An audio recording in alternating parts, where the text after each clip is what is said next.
before. I checked on music as the media asset. Do I export it over that?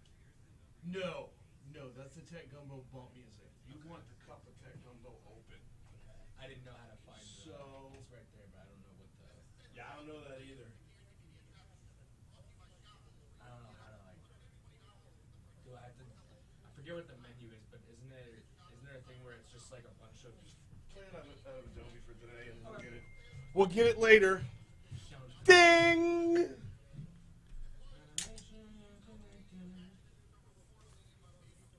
live, by the way. Just got it. What about it? I usually put the stream on exactly at 6 once CBS goes. Cool. We have the thirds, 6:11. I was at Mathern's yesterday. Gonna be at Mathern's again today, yo. What were you there for, Brian? Yesterday, Yeah. to visit the Cookie Pusher. The Cookie Pusher. Cookie Pusher. Yeah. The Nino Brown of cookies. Nino Brown is a reference to New Jack City from 1991, which is well before your time. No, I had to had somebody ordered the wrong couple of boxes of the wrong Girl Scout cookies, and my sister is the one who runs the Girl Scout troop, and I asked if she could retrieve a few of the right ones. Clutch. And she was over at Mathern's on campus, but everybody pushes crawfish boils in Lent, right? Mathern's is rolling out the shrimps today. Ooh. Dude, honestly, I think I like boiled shrimp better than boiled crawfish.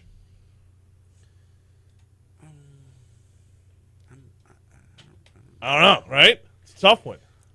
I mean, I do love some boiled shrimp. I mean, we're choosing between two S-tier delicious seafoods Exactly. in arguably their best form.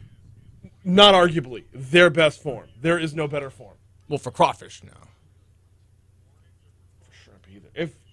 If you know what you're doing. True. I guess I'm just a sucker for fried shrimp. For what? I think I'm just a sucker for fried shrimp. Not even close.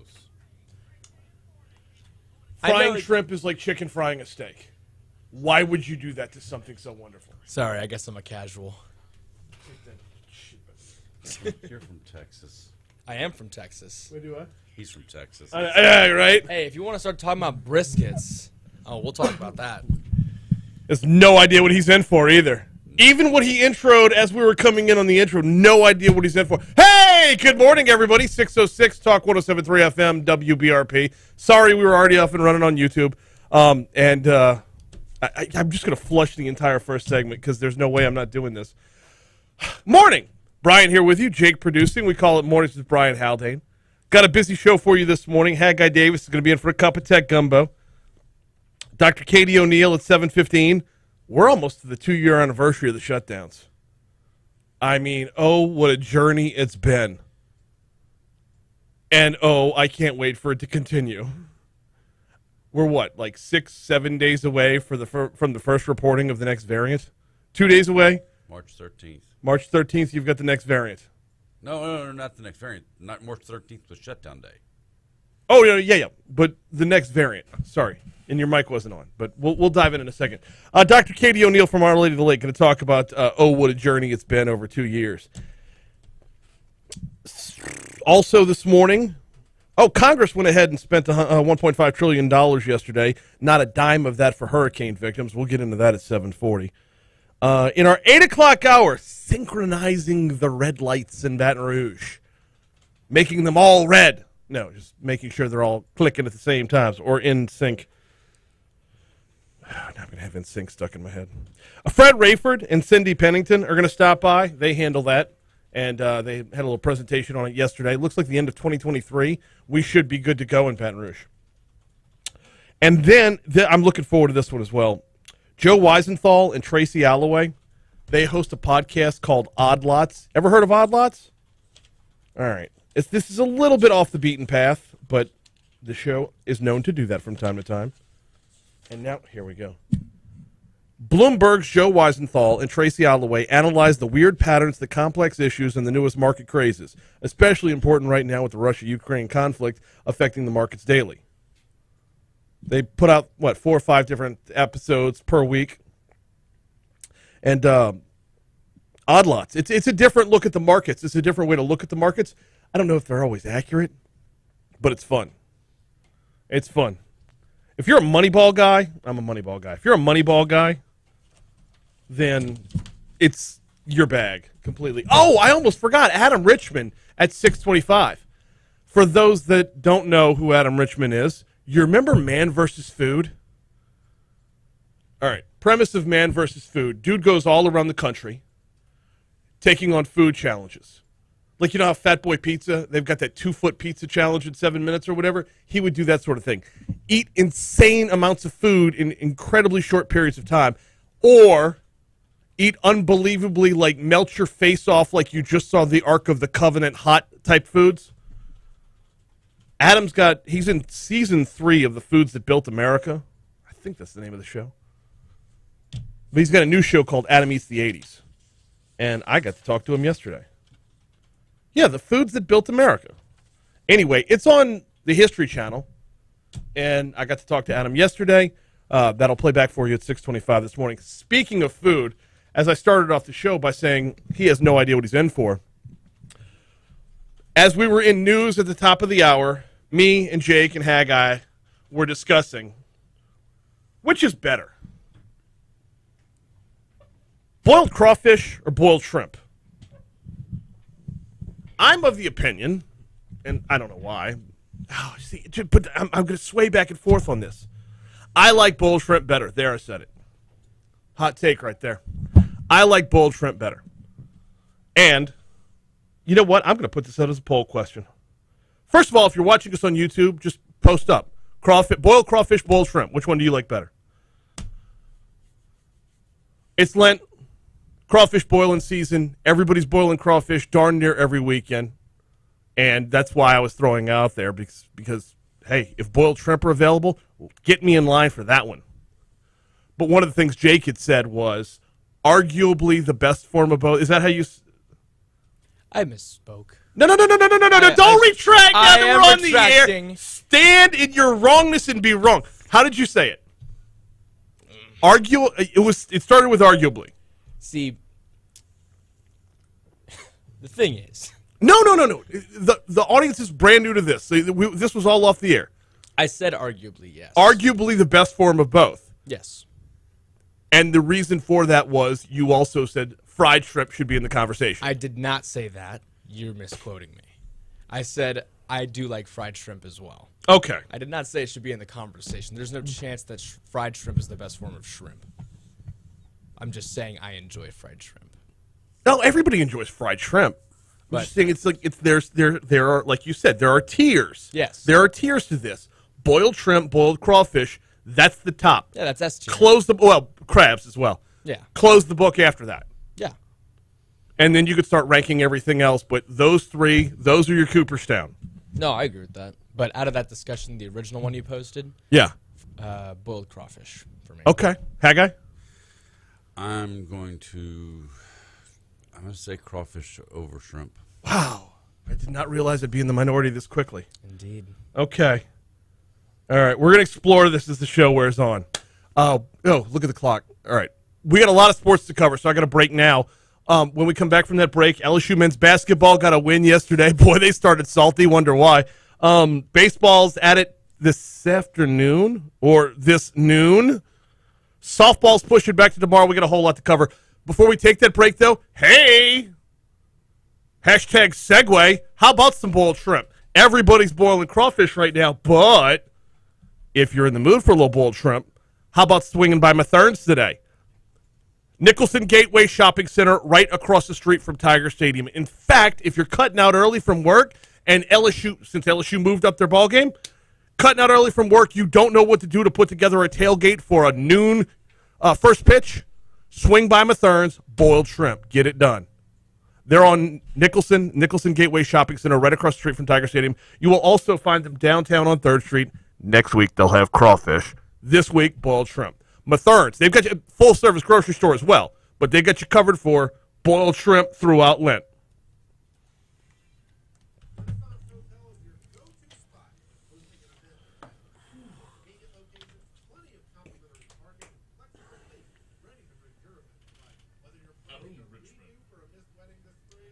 Does it start off where we can dive right in?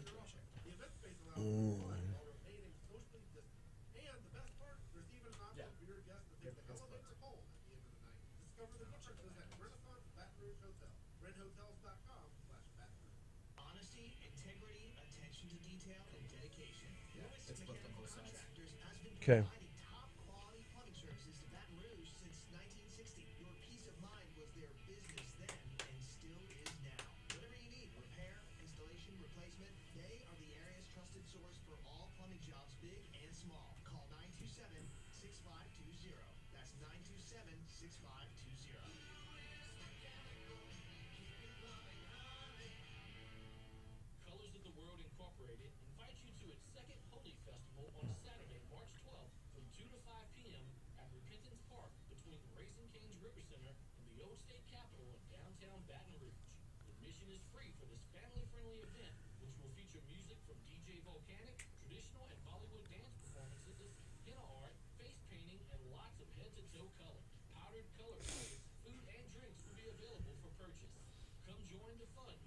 So every morning, at some point during the show, my wife texts me good morning, and I say good morning right back to her. This morning, that text includes a gif of Forrest Gump waving on a shrimp boat. Is that a sly, hey, let's talk shrimp? Is that where she's going with this? Well played, Christy. Right? Well played. Right? Nicely done, sweetheart. Good morning, by the way. Not just any Forrest Gump. Forrest Gump on a shrimp. Well, he's so happy to see Lieutenant Dan. That's why it makes a good gift. But no, that's well played. I think so. Hey, kill the mics for 1 second.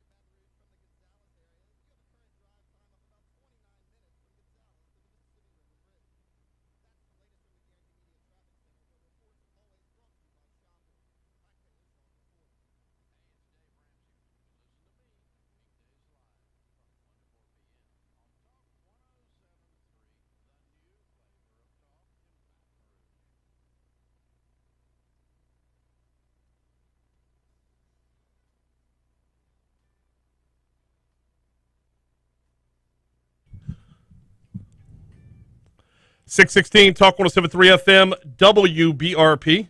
Mornings with Brian Haldane rolling right along. LSU men's basketball makes it to the next round of the SEC basketball tournament. We'll get to that in just a second. First, the housekeeping on what's going on the Diamonds, plural. Baseball moved up their first pitch. There's supposed to be rain later on today. Baseball moved up their first pitch. They will be taking on Bethune-Cookman at noon today, 2 p.m. tomorrow, and 1 p.m. Sunday. But what was supposed to be this evening is now going to be noon for your first pitch today. Over at Tiger Park, softball, no longer playing today. They got a 3-game set. They're opening up conference play. They were supposed to be playing right here on Talk 107.3 FM at 6 p.m. tonight. Now they're playing a doubleheader tomorrow.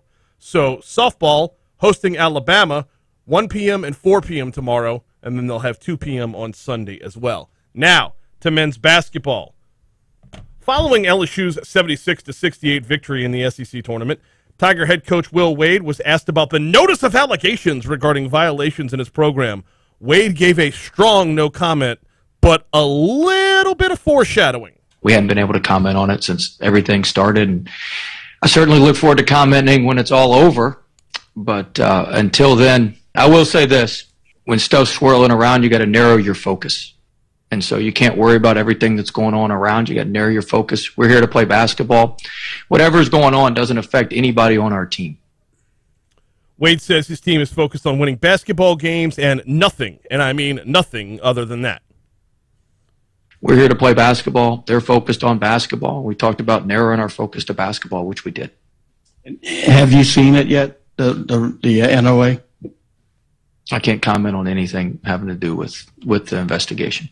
LSU taking on 15th ranked Arkansas, 1 p.m. in the quarterfinals.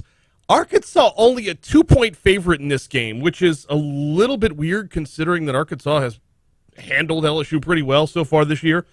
The last time they squared off, it was only a 1-point final, 1-point differential in the final, but it hasn't been the most balanced of games within. One other quick note from the sports world as we get you geared up for the Fox Business Report. Major League Baseball is back. The second longest lockout in the history of the game is now over with. Major League Baseball is back, or will be on its way back in short order. So, looking forward to that. Hang on. 3, 2, 1. Oh, the Mets have been mathematically eliminated. Sorry. It's a long-suffering fandom, and I'm a part of it. We got to catch the Fox Business Report. Coming right back, Adam Richman joins me next on Talk 107.3. As an Astros fan, Yeah. Oh! Well, you're going to have metal. Yeah. It's got to be metal. I didn't reach down there. Was it metal or just? I thought it was a big plastic. Yeah.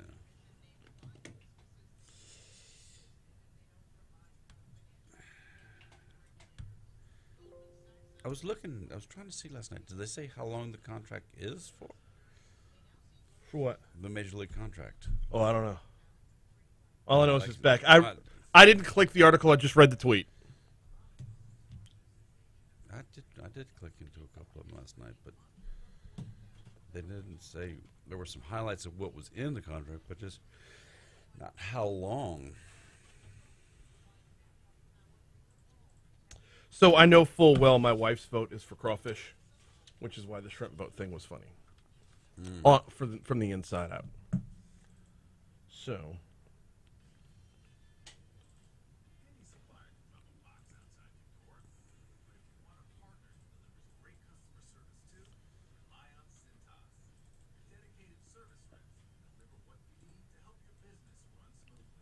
I'll be in just a minute, YouTube. I have not even opened it yet, so my apologies.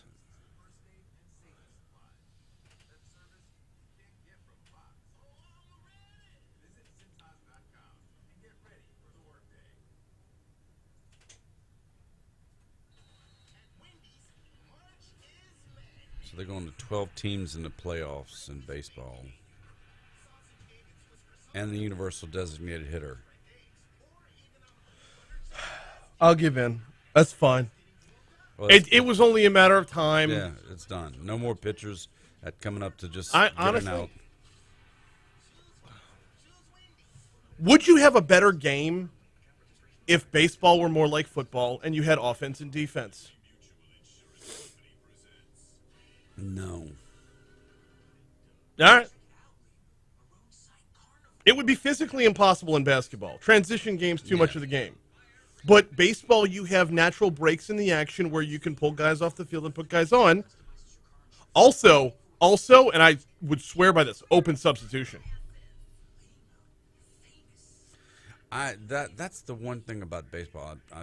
I've grown to appreciate over time when you're pulled from the game, you're done for the rest of the game. Oh, I like it too, but being able to take somebody out for an inning and put them back in would change the game. so the hard part about that would be your lefty-righty matchups. You would make the games infinitely longer. So if you could do open substitution for everything but the pitcher. Okay, I'm a little more there. So if you pinch hit for somebody, you pinch hit for your left fielder.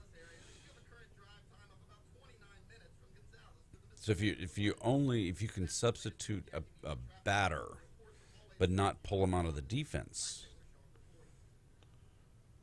If you can pinch hit for somebody, but that doesn't pull him out. It's gonna pull our mics off to play the interview.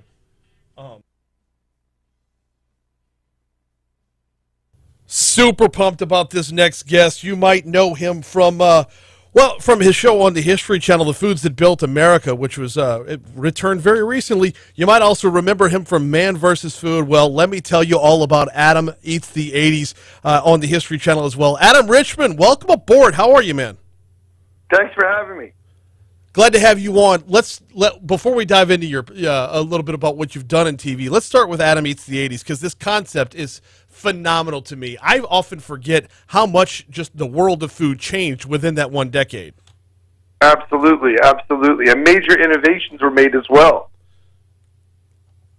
Give me a few examples of what you dive into in Adam Eats the 80s. Absolutely. So what we kind of do is we dive into the origin story of brands or foods that emerged in the 80s that went on to become global and national icons. And then we also work with food scientists and chefs to recreate and resurrect foods that came out in the 80s and disappeared. But I think that, again, we wanted to make sure that it wasn't just for people that lived through the 80s and had a personal connection to the decade, but also for people that just want to watch really good food, learn cool historical facts. And I think when you're able to put a historical context behind it, you understand the food a bit more, and then you understand the decade a bit more. And we go to the first ever Panda Express, meet the guy who created orange chicken, go to the first ever Auntie Anne's pretzel to learn their secrets to their success. We go to one of the first ever Cinnabons that's owned by the family that created Cinnabon. So it's just remarkable because you get a little bit of nostalgia, but you get a whole bunch of culinary knowledge, which is so much fun. Very cool stuff. Yeah, just one of the examples, you bring up Cinnabon. I mean, you can't imagine walking into a mall, and the pretzel place as well, you can't imagine walking into a mall and not having that smell just bring that nostalgia about. And this is where it all got started. Absolutely. What were a few of your favorites? Oh, my gosh. I mean, the Domino's breakfast pizza, which they only had in 1985 for 6 months, was outstanding. Any of the stuff that Pizza Hut recreated for us from their menu from the 80s was awesome. But also just trying the old McDonald's fries before they switched from beef tallow to vegetable oil, or trying the original Coca-Cola made with sugar was incredible. There's also a chain from California called Noggles from the 80s, which some fans of the brand, they bought the brand and they're resurrecting all those flavors and all those dishes that they loved and they grew up with, and their burgers are delicious. You mentioned Domino's breakfast pizza. I think Domino's is an interesting case study because I'm 45 years old. When I was growing up, getting pizza was a big deal, and today it's darn near an everyday occurrence. Domino's was a game changer. How much do y'all pull out what they did? Well, obviously on Food That Built America, which is my other show that is before Adam Eats the 80s on Sundays, we actually dove into the beginning of Domino's and how they started. But they were a game changer in multiple ways. They had franchises just about everywhere, which reduced their delivery time and allowed them to create this groundbreaking campaign of 30 minutes or it's free, which was unheralded, changed the industry forever. And now, they also have expanded their menu, but it's funny that a brand from Michigan like Domino's and a brand from Kansas like Pizza Hut ended up spreading the gospel of this Italian food more than traditional Italian chefs. Absolutely. I got Adam Richman for about 2 more minutes. Adam, you ever get sick of eating? No, not at all. It's fun. It's the sensory overload. It's memories. It's the best. How would you compare what you're doing now to your previous role? Because that was just straight up gluttonous. This seems so much more educational as well.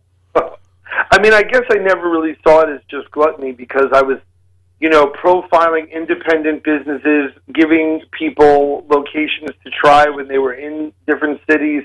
And I always tried to give it a little bit of a cultural context.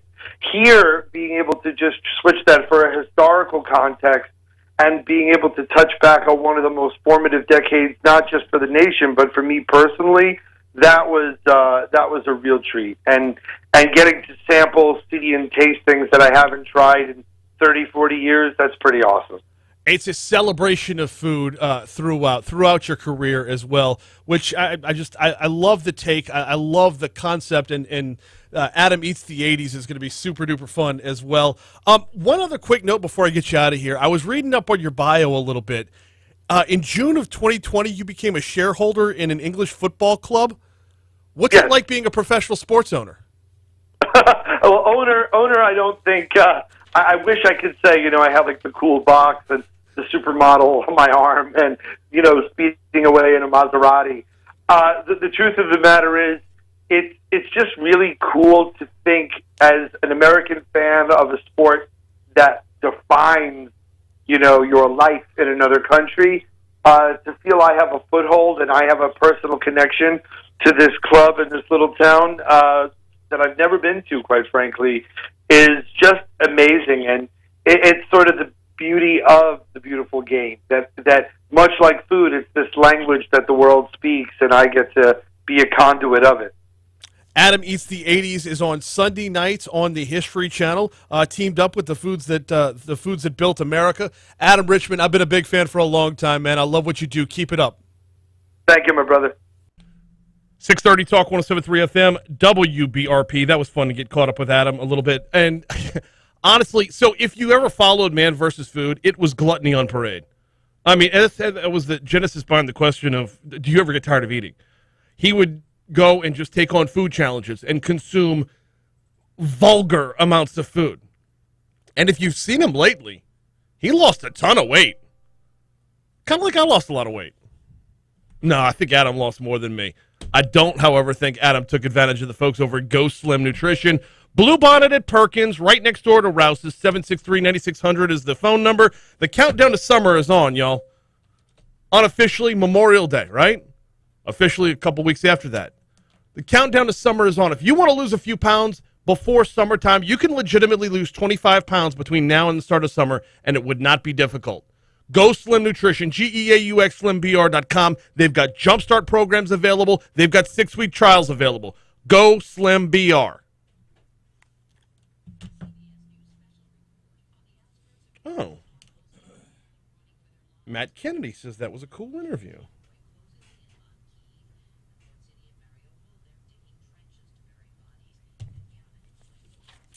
It's not a major club that he owns. It is... crap. It's not listed here. This is all about Adam Eats the 80s.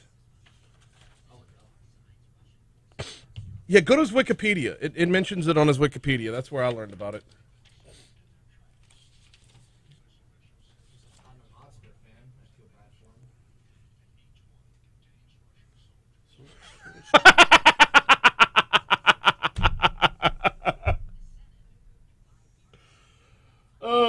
Are our mics back on for YouTube?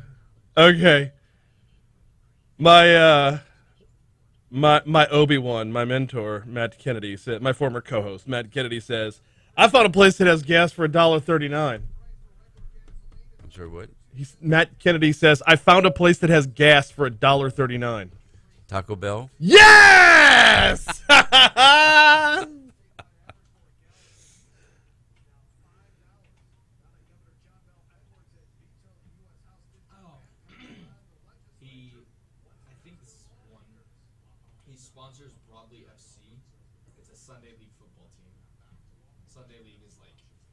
What's the name of it? Wadley FC. That didn't sound like it.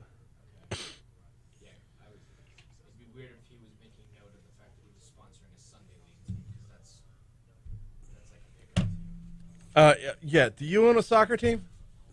Yeah, exactly. It's Sunday league, bro. You could play in it. It doesn't matter. If I owned the New Orleans, well, if I owned the Zephyrs, it'd still be the Zephyrs and not gone. But I'd buy a minor league ball club. Not soccer. Well, that's not even minor league. That's just like you and your mates can just make a team. Let's pick up soccer, in other words. Like over at Independence Park? You have no idea what I'm at to ask. Get to know your town, Jake.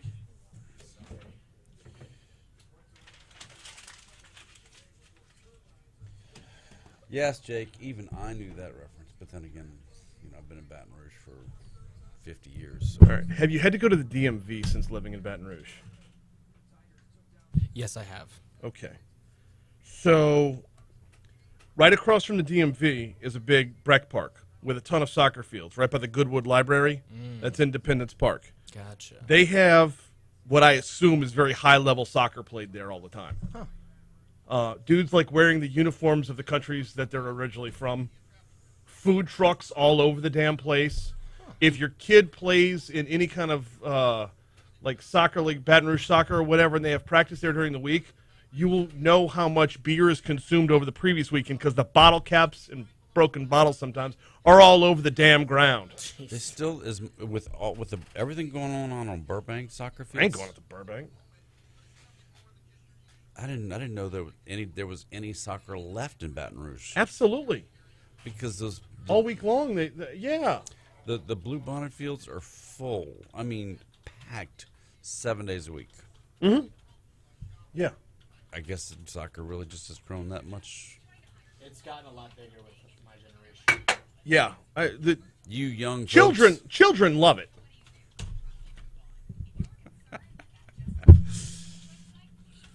Back in my day.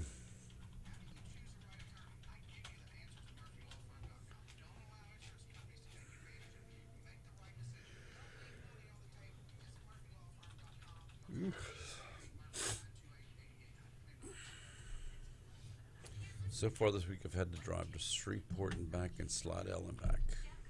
Sorry about that. Fortunately, I wanted to drive anywhere today. You think? No, because all I'm doing is the St. Jude Men's Club fish fry the afternoon. Mercy does not have their fish fry this week. They got a different thing going on tonight. Well, we need to let everybody know to come to Highland and Gardere. Yeah. We had so many people. We did over 500 plates last week. Good Lord. I don't think we've ever done the St. Jude's fish fry. Y'all are so far away from us. It's so good, though. Yeah. $9 a plate. 9?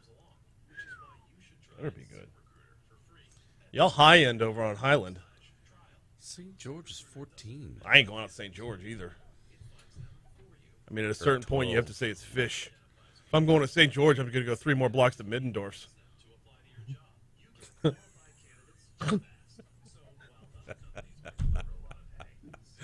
Oh, snap. I need to shut up because Mercy's 10. Oops.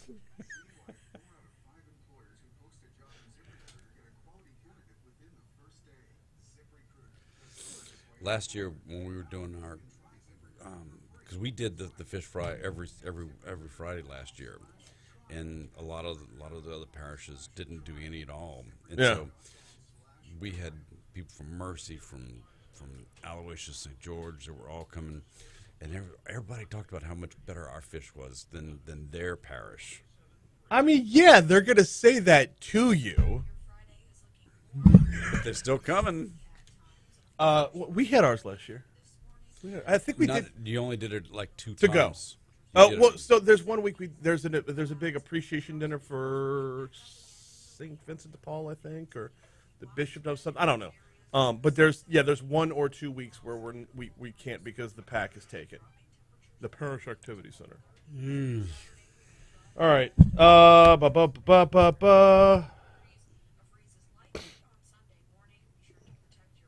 I like both. Galen, I agree with you, but crabs, to me, crabs are beyond the shrimp and crawfish conversation because, number one, there's so much work involved. And they're so expensive. Well, yeah, that too.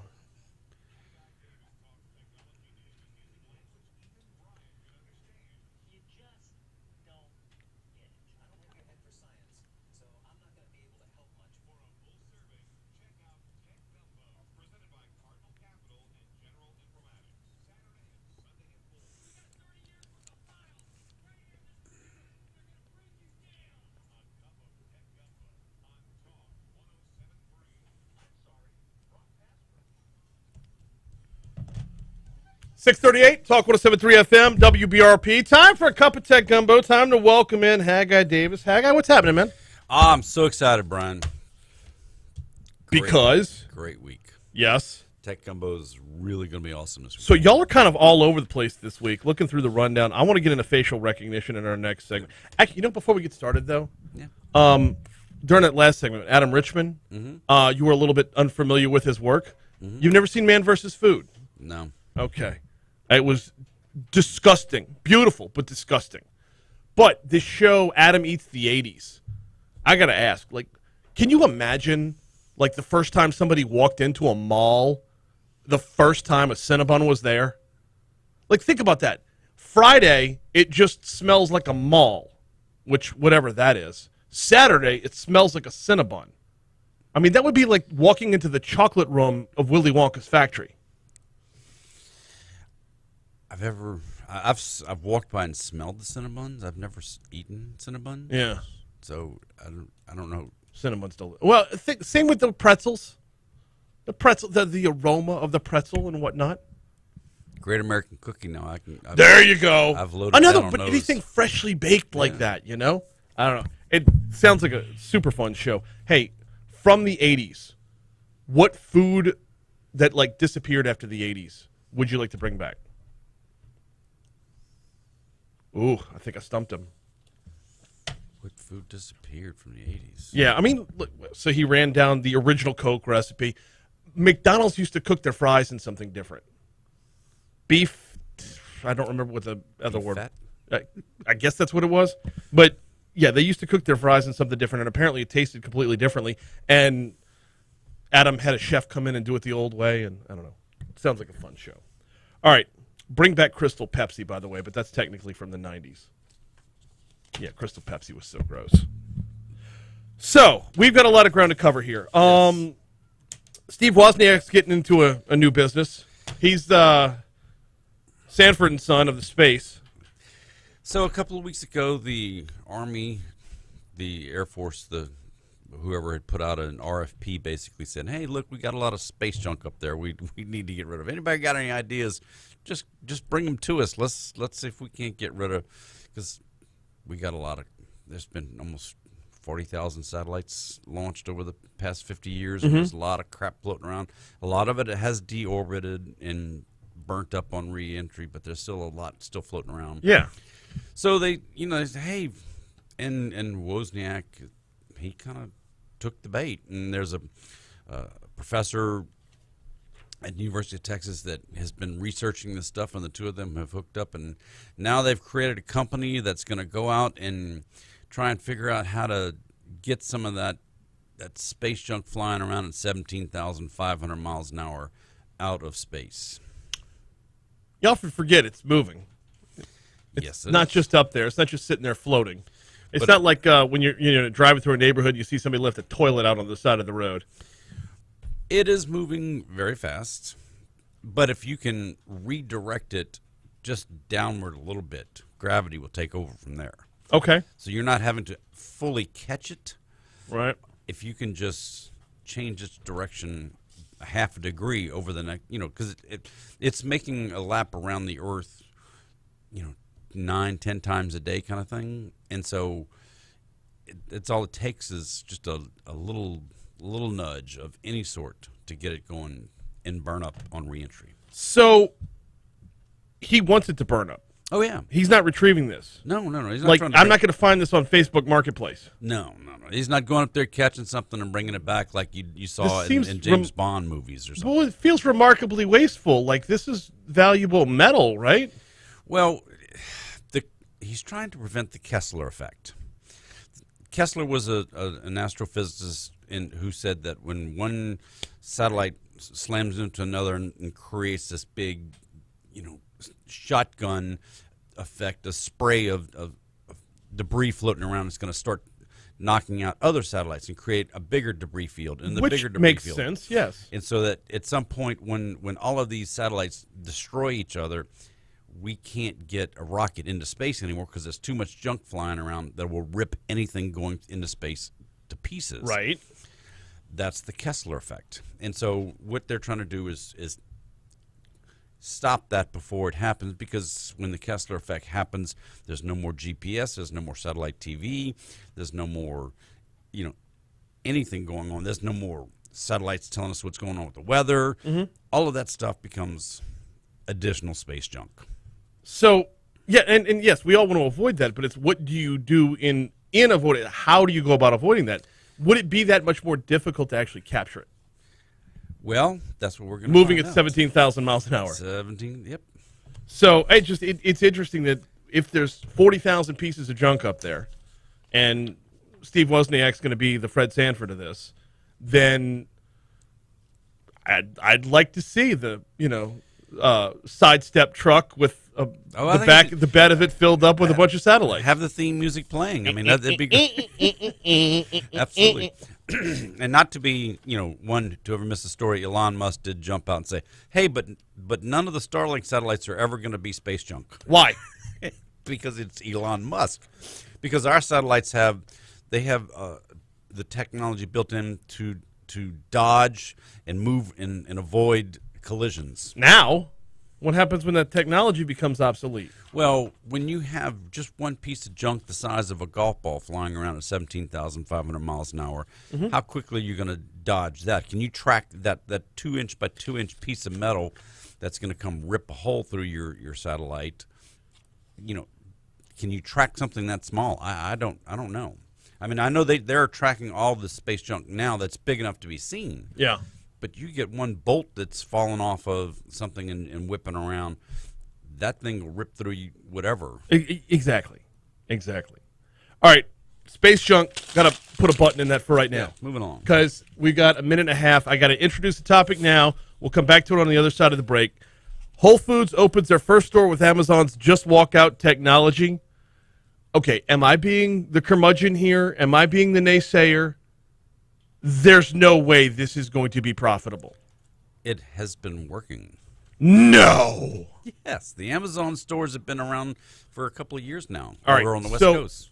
The backstory here is with Amazon's Just Walk Out technology, you never have to walk to the register. You just scan the stuff as you're walking through the grocery store. No. You have RFID tags, the radio frequency IDs that's attached to everything in the store. You put it in your basket as you walk through the sensors on the way out the door. Okay, I misread it. It says you scan into the store. Yeah, when I read it, I thought it said you scan in the store. Okay. So everything in the store basically has, like if you try to steal a pair of jeans from Old Navy or something, they got that big old clip on it. This would be a much smaller version of that. Absolutely. Okay. And so you walk in, you register with your phone, your credit card, or some kind of way that you swipe your card, and so they know who your basket is registered to you. So your credit card is on that basket. As you're on the way out to the car, you walk through these sensors, and it picks up every tab in there and just automatically all at once. You never break stride. We've got to break real quick. So we're gonna pick back up with this. You know what they don't have though? They don't have boiled shrimp like Mathern's does. Well, this is true. All right, gonna take a quick break. We check traffic, check your money now. Coming right back here on Talk 107.3 FM. It's Cup of Tech Gumbo, and we roll on next. The thing they have that I've yet to see, the baked bread, like the seduction bread. Yeah. How are you going to put RFID tag on a loaf of are those cookies at Whole Foods? So, I mean, that's a lot being scanned all at once. And if the tags are on the individual products, you can actually reduce loss. Oh, yeah. 100%. So, because right now, if I go to Walmart and go, beep, beep, and I happen to swing one around and miss the sensor and it throws it in my basket, you saw my hand go by, so there's no getting past that sensors. I watched someone the other day at the Walmart marketplace, interestingly enough. Run something over. It brought up an error message. They put the thing in the bag. They ran one more thing, and then called the person over to come clear up the error message, scanned the last one, and went. I'm like, check their bag. And they didn't. Okay. But Walmart saved money because they didn't spend they weren't paying somebody $15. Oh, no, an hour. totally. Yeah. No, I'm being very facetious. Yeah. That's no way that. So I'm at the point now where I prefer self-checkout? Oh yeah. I went for a long time where I was like, I don't work here. Why should I do your job? I don't go to Walmart to buy enough things to go stand in line. If I'm there, I'm going for 3 or 4 things at the most. Exactly. Even neighborhood Walmart. I mean, I'm not. My wife does all the big grocery shopping stuff. I'm not allowed. Yeah, Christy does the big, like the Costco and Sam's Clubs runs, and then makes fun of me because she says I go to Walgreens every day. It's not every day. It's most days. It's actually not that frequent. But, all right.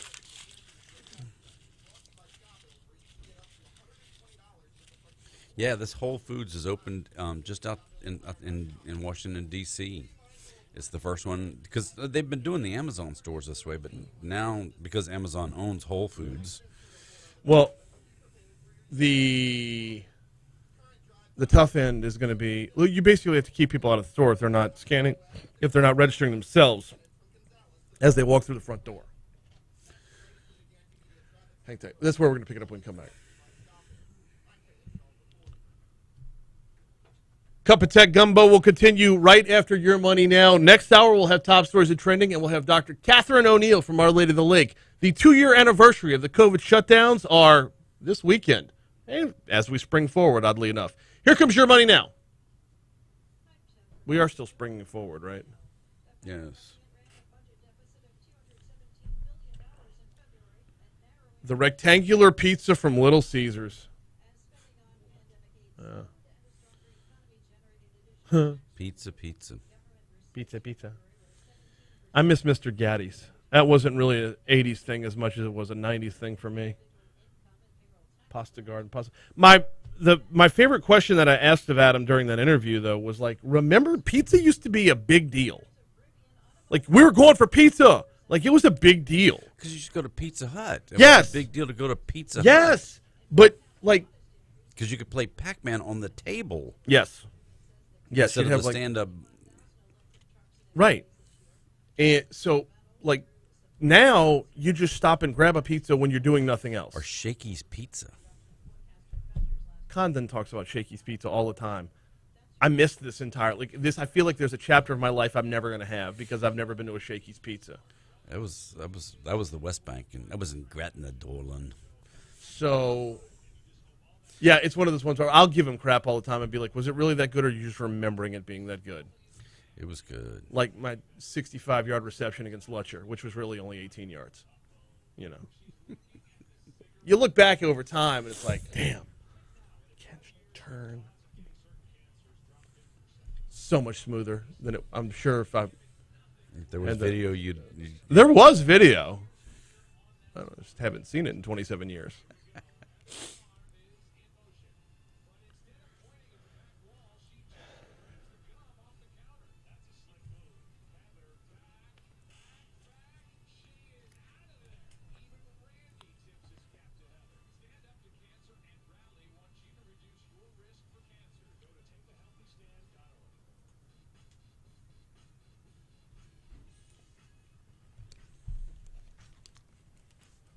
Cup of Tech Gumbo rolling along as part of Mornings with Brian Haldane. Haggai Davis in with me for another segment.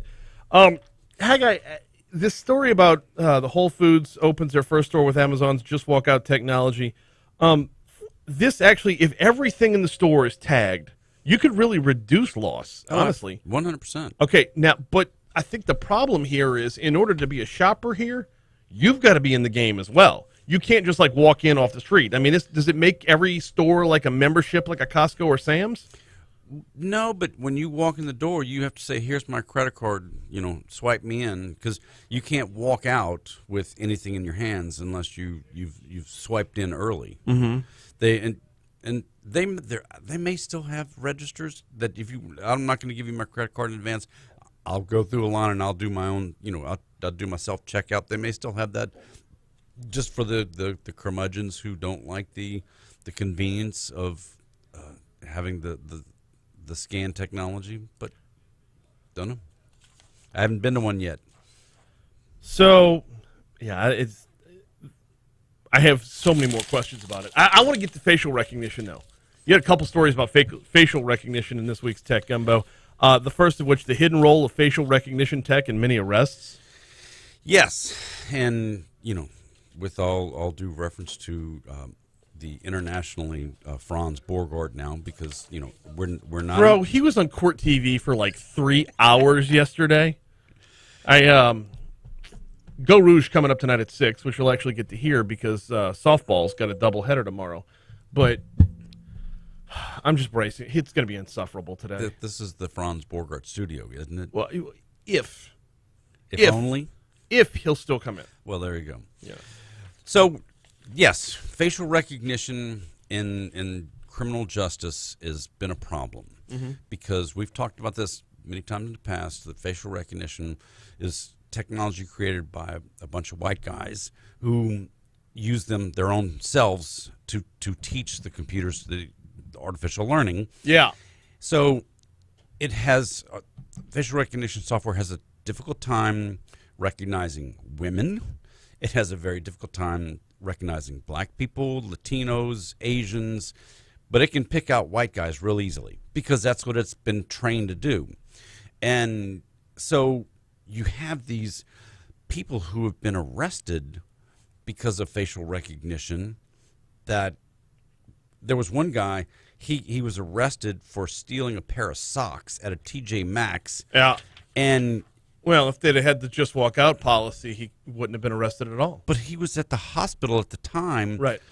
His wife was giving birth. But they arrested him, and because he didn't have a lot of money, he couldn't hire a real good attorney like a Franz Borgard to defend him. He pled guilty and was sentenced, and so now he has a criminal record because he couldn't fight. He'd already been in jail for 6 months, and he said, "I'll take the deal," and they gave him time served. And so because facial recognition nailed this guy, he's got a criminal record for something he didn't do. Okay, first of all, budget or no budget, like if you have a public defender or not, if you're in a hospital, that's an actual record. Like that, I don't see how it comes to that. That's a whole legally served topic, not a tech gumbo topic. Yep. But oh my word, your wife's giving birth. There are security cameras at the hospital. One would hope. You sign in and sign out. One would hope. It's a hospital. It's an alibi. Yes, and pretty solid one with that. And you can get halfway through the first episode of Law and Order and figure out how to defend yourself there. But they had video evidence that it was him because of facial recognition, and so So did the hospital. But this guy, he was arrested. He spent 6 months in jail. When he gets to court, he pled guilty, and because they gave him a deal of time served and move on. So now this guy's got a criminal conviction for stealing a pair of socks. Which, by the way, are we really convicting people for stealing socks? That's worthy of the court's time? That's what the article said. Must be nice. This was 4 years ago in the Bronx, by the way. Yes. Okay, so keeping with the facial recognition, there are law enforcement agencies that are looking at the practice of scanning your face when you get pulled over now? Well, that's one of the questions is, so the cop walks up to the window and he's got the body cam on. Mm-hmm. Is that if that body cam starts with the biometric scans of you, it's looking at your face sitting in the car. Is that camera hooked up back to your car, which is hooked to a database and doing live stream? Hey, is this somebody we need to pay attention to? Despite what your driver's license says, and when you're doing all that, it's yes. And so the article was talking about, do you have the right to tell the officer, I do not agree to have my biometric scanned, being done right now? And so I'm not an attorney, don't play one on radio, but this is one of these situations where, again, facial recognition software is not what CSI or any one of the movies or cop shows that are out there that will lead you to believe that you can remote into somebody's Ring doorbell and see somebody walking across the street 100 yards away and pick them out, and that's just not there. So when when law enforcement is using this technology, this this biometrics, the body cam footage, is that legal for facial recognition? That's the debate of the story. All right, we're going to have to pick this up as we hit CBS News here at the top of the hour because we got 1 minute to go. These topics and a whole lot more on this week's Tech Gumbo. What else is on the show? Oh, we talk about how some of the laws are being changed. And this is not a liberal versus conservative, because both the states of Utah and Washington passed the laws that you said you can't. If you're going to do facial recognition, you have to acknowledge that in your discovery to give the criminal evidence over to the person who's being accused of something. So, I mean, when you have a liberal Washington and a conservative Utah both passing the same laws, that tells you this is not a right versus left issue. Tech Gumbo Saturday and Sunday at 4, although we're in softball season now, so I'll tell you what. Tech Gumbo replacing my spot in Saturdays on Demand. He is Haggai Davis. We always appreciate the time. By the way, if you're watching us on YouTube, the conversation will continue. If you're listening on the air, CBS World News Roundup coming your way right now. It's 7 o'clock on Talk 107.3. All right. I am, as I was reading the story about the traffic stop one, is there a way to differentiate, and this might be a legal question as well and not a tech question, but if we can use facial recognition for officer safety, but not admissible evidence, can that be differentiated to where body cam catches the face, it lets off an alert for the officer who, as it stands right now, license and registration, I'm going to go back to my car, run it through the laptop, then I'll find out if the guy I'm walking back on has already pulled a gun and will start shooting back at me, or will get out of his car and start shooting at my car while I've got my eyes on my laptop. The problem is that facial recognition software is only right 4 out of 5 times. Are you willing to give up that 20% of? For prosecutorial reasons, no. For officer safety, absolutely.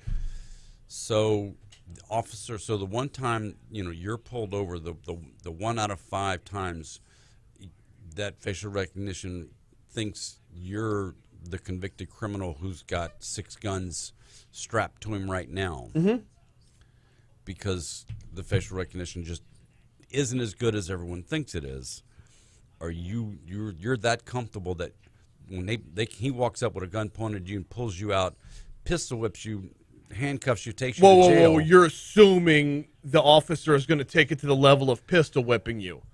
Well, if the officer says get out of the car and cuffs you or whatever, that's one thing. Brutality is another. You're already convicting a cop of doing something without I know I intentionally triggering me. I get it.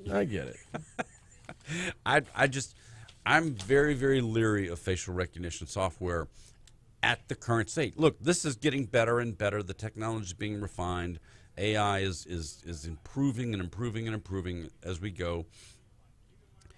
But it's still a long ways to go. Yes. I mean, when you see some of the what was that Matt Damon movie, the series of movies from Bourne? the early Jason Bourne? Jason Bourne. That was from the early 2000s. They're scanning through Paris airports and finding Jason Bourne at the bus station or something like that. Yeah. That was so ridiculous to see that it's just not feasible, especially in the early 2000s, because you really can't even do that today. And the software is just not that good. Right. It's getting better. I just have a hard time being willing to give up that much potential of wrongdoing, of being wrongly identified. Yeah. I don't know. The ACLU would have a field day with it, to be sure. But everybody should be having a problem with it right now, because a 20% chance of it being wrong. Is an 80% chance of it being right. And anyone who has missed questions on the ACT would tell you, I would love an 80% chance of being right. Anyone who's ever sat down at a blackjack table would tell you, I would love an 80% chance of being right. And anybody who's walking up on a vehicle that might have an armed and dangerous suspect inside would tell you, I would rather be 80% more secure. Yeah, but you're really that 20%. Damn, that was fast. That 20% that is wronged. Mm-hmm. That's a big number of people who are wronged. Well, but within that 20%, you're going to be looking at what happened within that wrongdoing. If you can reduce by 80% the number of times an officer is going to do there's 5 million interactions between police officers and the public every day. Okay. So if you could take that and make that 1 million interactions per day, and of those, how many times will the officer go too far? Well, that's still 200,000 out of 1 million. No, but right now you have 5 million interactions per day and one headline a month. Oh, I understand, but if it's 5 million interactions a day, and you have the potential of 1 million of them going wrong because they used bad technology. Here's a good example. George Floyd's a good example. George Floyd had a rap sheet a mile long, right? Mm-hmm. Okay, what if you had this technology in the George Floyd situation? Those officers could have called for backup and everything else ahead of time, rather than having a foot on the chest or throat or whatever, or knee or whatever. Rather than that, you have safety in numbers from other officers. You have protection not just from the perpetrator, but from yourself as well, because you know enough to call in reinforcements. Haggai has a sneaky distrust of law enforcement, y'all. No, not at all. I have. You can trigger me. I can go. I do. I know. I have a very big problem with bad software. Well, yes. That's real. 706 Talk 107.3 FM WBRP. Hour 2 of Mornings with Brian Haldane coming your way right now. Brian with you, Jake producing. Thanks again to Haggai Davis for stopping by for a cup of tech gumbo. And during the CBS World News Roundup, the cup overfloweth as the conversation continued. Really good conversation. Might have been better during the news than it was during the segment. We got into some good stuff. Check it out. It's on YouTube, Mornings with Brian Haldane. Subscribe while you're there. Thanks, Haggai. Have a good weekend, bro. Go fry some fish. We got a busy hour for you this hour. We're talking with Dr. Catherine O'Neill from Our Lady of the Lake. She's been out in front when it comes to COVID since the beginning. The beginning was 2 years ago, Sunday, I believe. What's today, the 11th? I think Sunday the 13th. Yeah, we're coming up on the 2-year anniversary of the shutdowns, of the lockdowns, of the, hey, get off the plane. You're not going to play in that basketball tournament. Hey, get off the plane. You don't have a three-game weekend series this weekend. Hey, go home. You can't come into work anymore. Work remotely, except for us. Been quite the journey. Where are we right now, and what is still to come? Dr. Katie O'Neill, next segment. Also this hour, Congress has passed a $1.5 trillion spending plan. Louisiana's delegation is a little bit miffed. We'll talk about that at 7:40. Not why you think it is. We'll talk about that at 7:40. Got top stories and trending coming your way in 60 seconds. Top stories and trending, always presented by Complete Collision Center. You know where to find them. 2 locations. Plank Road in Zachary and Perkins just east of Bluebonnet in Baton Rouge. 768-9898 is their phone number, 768-9898. You want to know that ahead of time. You want to know that before you get into an accident. And the reason is, a lot of things happen when you get into an accident. You have to assess your situation, make sure everybody's okay, make sure everybody in the other car is okay. Then you start checking to make sure, am I blocking traffic? Am I impeding traffic? Am I dripping anything flammable from your vehicle? Figuring out where to take your car, that's a decision you should already have made, so it's quick and easy. And oh, by the way, it is your decision. You want to know you're going someplace where they know how to repair your vehicle safely? That is Complete Collision Center. Certified by more than a dozen major manufacturers, they've got the iCar Gold Class certification, which right from jump puts them in the top 15% of body shops nationwide. Learn more about that at CompleteCollision.com. Don't let who you choose to repair your vehicle be your second accident. Check out CompleteCollision.com. Top stories and trending. Let's go.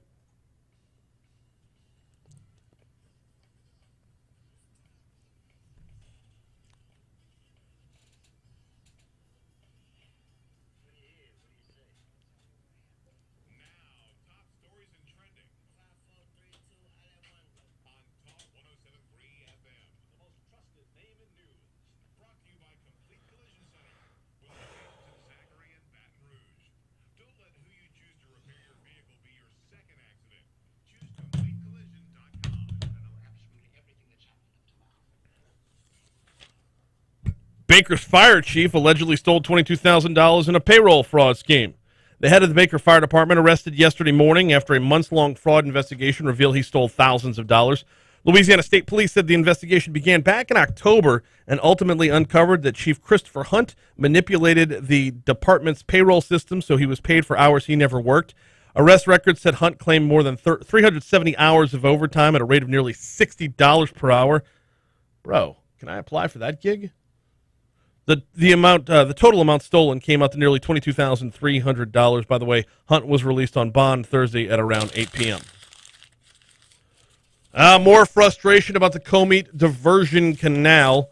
Residents took to the state capitol yesterday to air their complaints about the most recent delay in the flood control project. Quote, "I'm very frustrated. Actually, I'm shocked," State Representative Chairperson of the Comite Task Force, Valerie Hodges, said that we have waited until today to make a commitment today that we are going to apply for the permits within the week. She's talking about the Florida Gas Transmission Pipeline Company. They haven't started their permit, or as of the hearing yesterday, hadn't even started the permitting process for their part of the Comite diversion.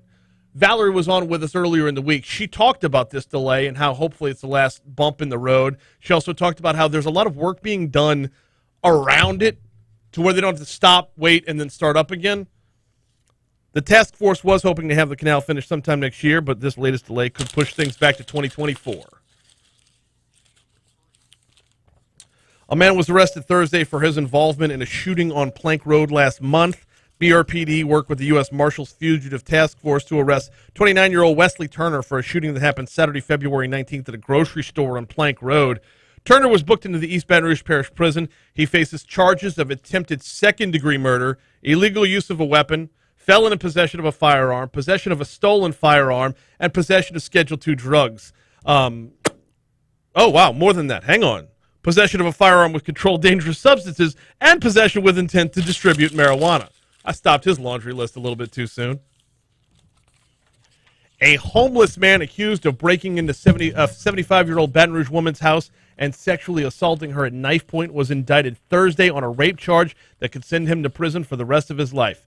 Joe Guyon with the Advocates reporting 46-year-old Conway Toulier was also indicted on a home invasion count in addition to first-degree rape stemming from the November incident off of Essen Lane. Toulier has a previous conviction in Florida for trying to strangle a 20-year-old woman with a shoelace back in 2011. We talked about him in Legally Served a couple weeks ago. Back to Joe Guyon at the Advocate. He's all over the crime beat. Father of a 1-year-old Baton Rouge boy who died of blunt force injuries in 2019 pleaded guilty Thursday to manslaughter and faces 10 to 25 years in prison. 36-year-old Terrence Ransom will be sentenced on August 1st by District Judge Fred Crafasi, who ordered a pre-sentence investigation.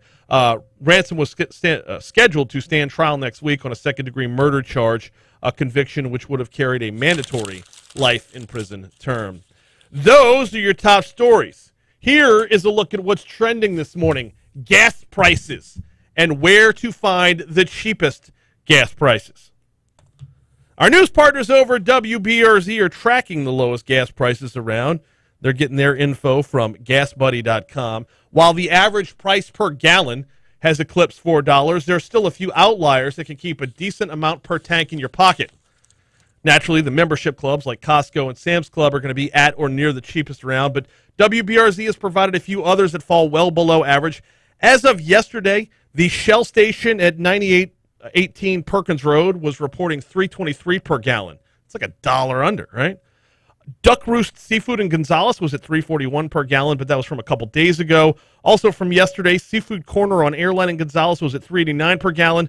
Over in Livingston Parish in Denham, Sportsman's Crossing on Walker South Road was at $3.93 per gallon yesterday afternoon. I'm getting a text from Matt Kennedy. Y'all remember Matt. He used to co-host the show with me back in the day with the Presley Group. You'll hear him, Your Money Matters, tomorrow morning here on Talk 107.3. Matt texts me. He says, I found a place that has gas for $1.39. It's called Taco Bell. Well played, Matt. Well played. And for the full list, they've got it available. The full tracker, gas tracker, is available at WBRZ.com. All right, quick break. When we come back, no more gas jokes, I promise. We're going to talk COVID next. Dr. Catherine O'Neill joins us.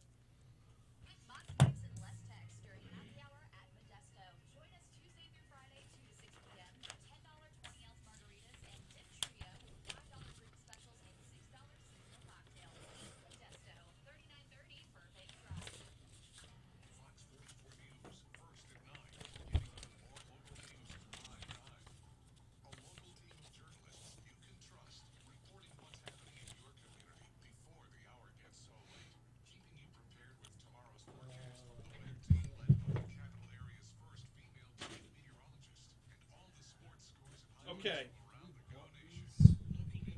What? Oh, crap. I didn't move stuff around. Is it another promo? Okay. Well, you need enough time to be able to call Dr. O'Neill, and I need to give you her phone number. Yeah.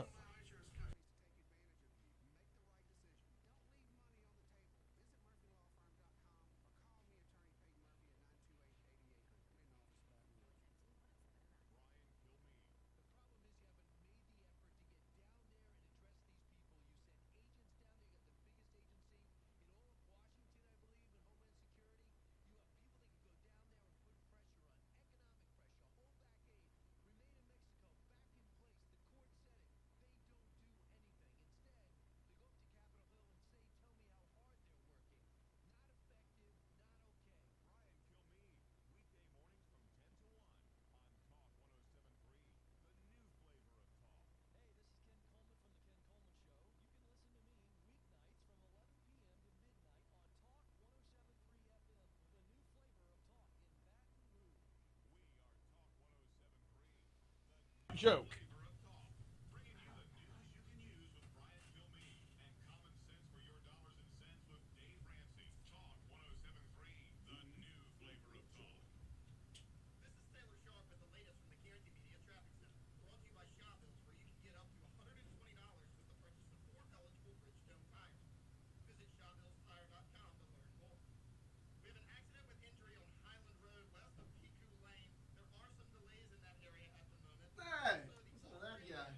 Right? Nah, man, that's not it. You sure? Yeah. I'll never be covering like any murder or anything. Yeah. They've all been playing them. Yeah. All right. Are you just? Do you just keep recording them and then like patching them through? Yeah. You just do one by one. 4 an hour basically. 05. You're doing nothing and then after the news at 15, at 30, and at 45. Because they all play at the same time. Like some play at 15, some play at 20, so that's the same. Some play at 45, some play at 50.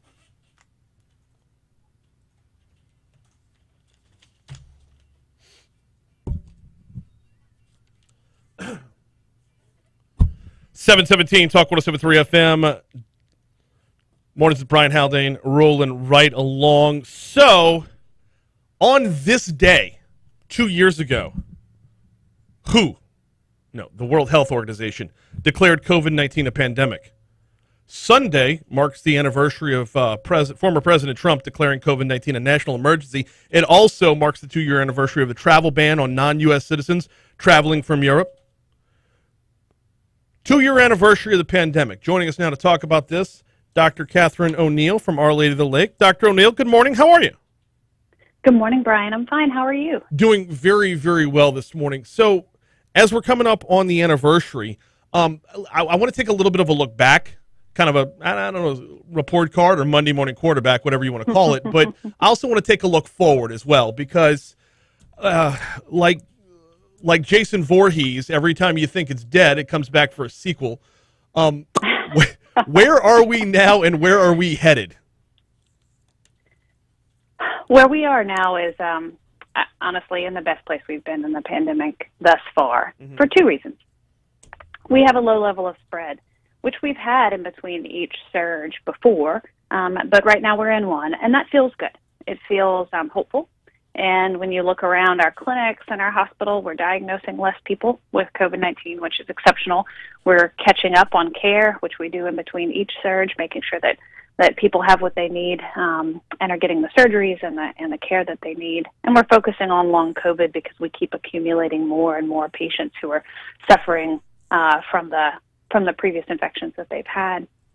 And then also focusing on vaccination. So a really good place, more prevention than acute treatment right now, but we're also saying, what's happening this summer and what do we need to look forward to, because if the past is predictive of the future, we will see an increased level of activity again. And how do we attack that increased level of activity better than we have before by taking each lesson learned from the last surges and applying it? And that's really what we're focusing on today. So can we take a second to talk about long COVID? Absolutely. So there's going to be a learning curve here. And within the pandemic, there's been a lot of read and react in real time. Is long COVID going to be something that's more deliberative about preventative? Well, I don't know that you can prevent it because you've already had COVID at that point, but more deliberative about its approach as opposed to, a constant state of emergency like we've been in for 2 years? It will. It will be one of the harder things that we have to do. And the reason why I say that is because, as horrible as it is to have a 25% death rate in the ICU for a COVID-19 patient, that's a small percentage overall of the total number of COVID-19 patients. When you look at long COVID, it's a silent disease. People are tired, but they're trying to get through their lives. They're seeing more doctor's appointments. They're having more procedures, but they are moving, and you see them on the street, and you don't say, wow, you look sick. But they're not productive. They're not happy. They're not taking care of their kids. And so because it's a silent disease, we don't tend to react the same way. We don't run to the crisis. And so long COVID is accumulating just tons of patients for us, but we have got to be very proactive. And as a society, that means, you said it, prevention. There's still tons of people at risk of long COVID right now. How do we make sure that they don't get long COVID? And then how do we care for those who do so that they can live a healthy life? And that's really about bringing people into medical care. Two things that, as a community and as a society, we don't spend enough resources on: prevention and treatment of long-term diseases. So we need to focus on those things. Which is kind of the impetus of the We Can Do This COVID-19 public education campaign. I got to stick with long COVID, though. Is this different than just contracting COVID? I mean, I was under the impression that anybody who's had COVID, this is just a residual effect. Right, so long COVID is under investigation, and as we have come to learn in the last 2 years, science is not a light switch you turn on and off. So we're still discovering who is most at risk for long COVID. We know for sure that people who are unvaccinated are most at risk, but even those who are vaccinated can develop long COVID because there is a subset of patients who are going to have an abnormal response to the virus. We can try to help them have a healthy response by vaccinating them, but even in those people, we may find a subset of patients who get this infection, and then it turns on inflammation in their body that we have to help turn off. That is not easy to do. And if you talk to anybody who has lupus or an inflammatory disease like arthritis, they have abnormal inflammatory states in their body too. We spend a lot of time in medicine helping those people, and we're going to have to start to try to apply that to our long COVID patients and see if it works. So we're talking about, I can prevent a decent amount of long COVID, but in those people who still develop it, how can I help them? And that's going to take a while to figure out. We're actively trying to do that as quickly as possible.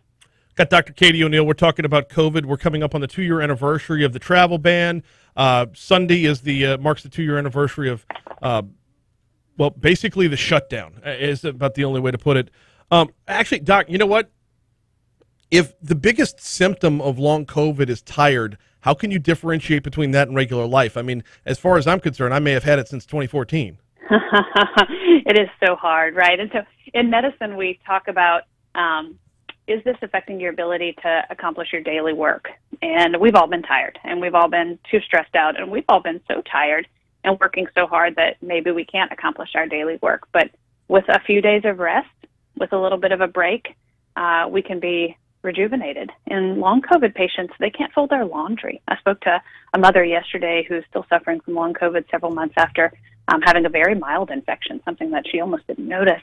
And she can't get through an entire Saturday taking her kids to their activities without resting for several days in the bed, not being able to get up. That's abnormal. That's different from your just regular tired. It's life-limiting. And so it's that sort of picture that we're looking at to say, how do I get her back to work and able to work a full day? What are next steps for somebody who thinks they might have it?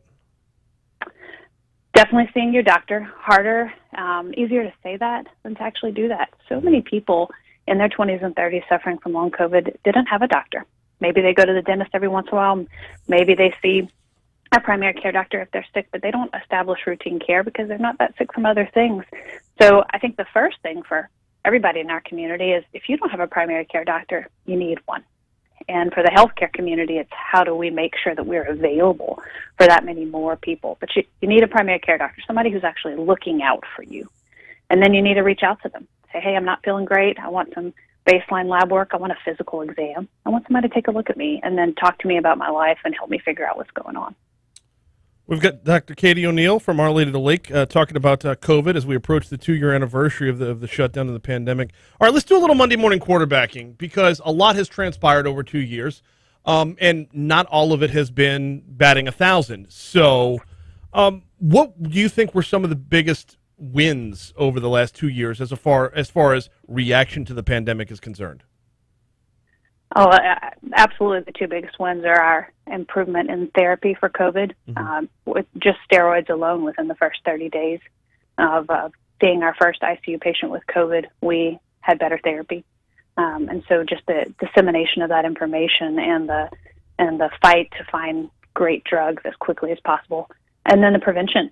You don't want to be reactive. It's a very uncomfortable place to be saying, I want a therapy for those people who have it. So the vaccine, it's got to be one of the most important things. I cannot believe that we made a vaccine that quickly that prevents somebody from getting so sick with this disease, and it's a miracle.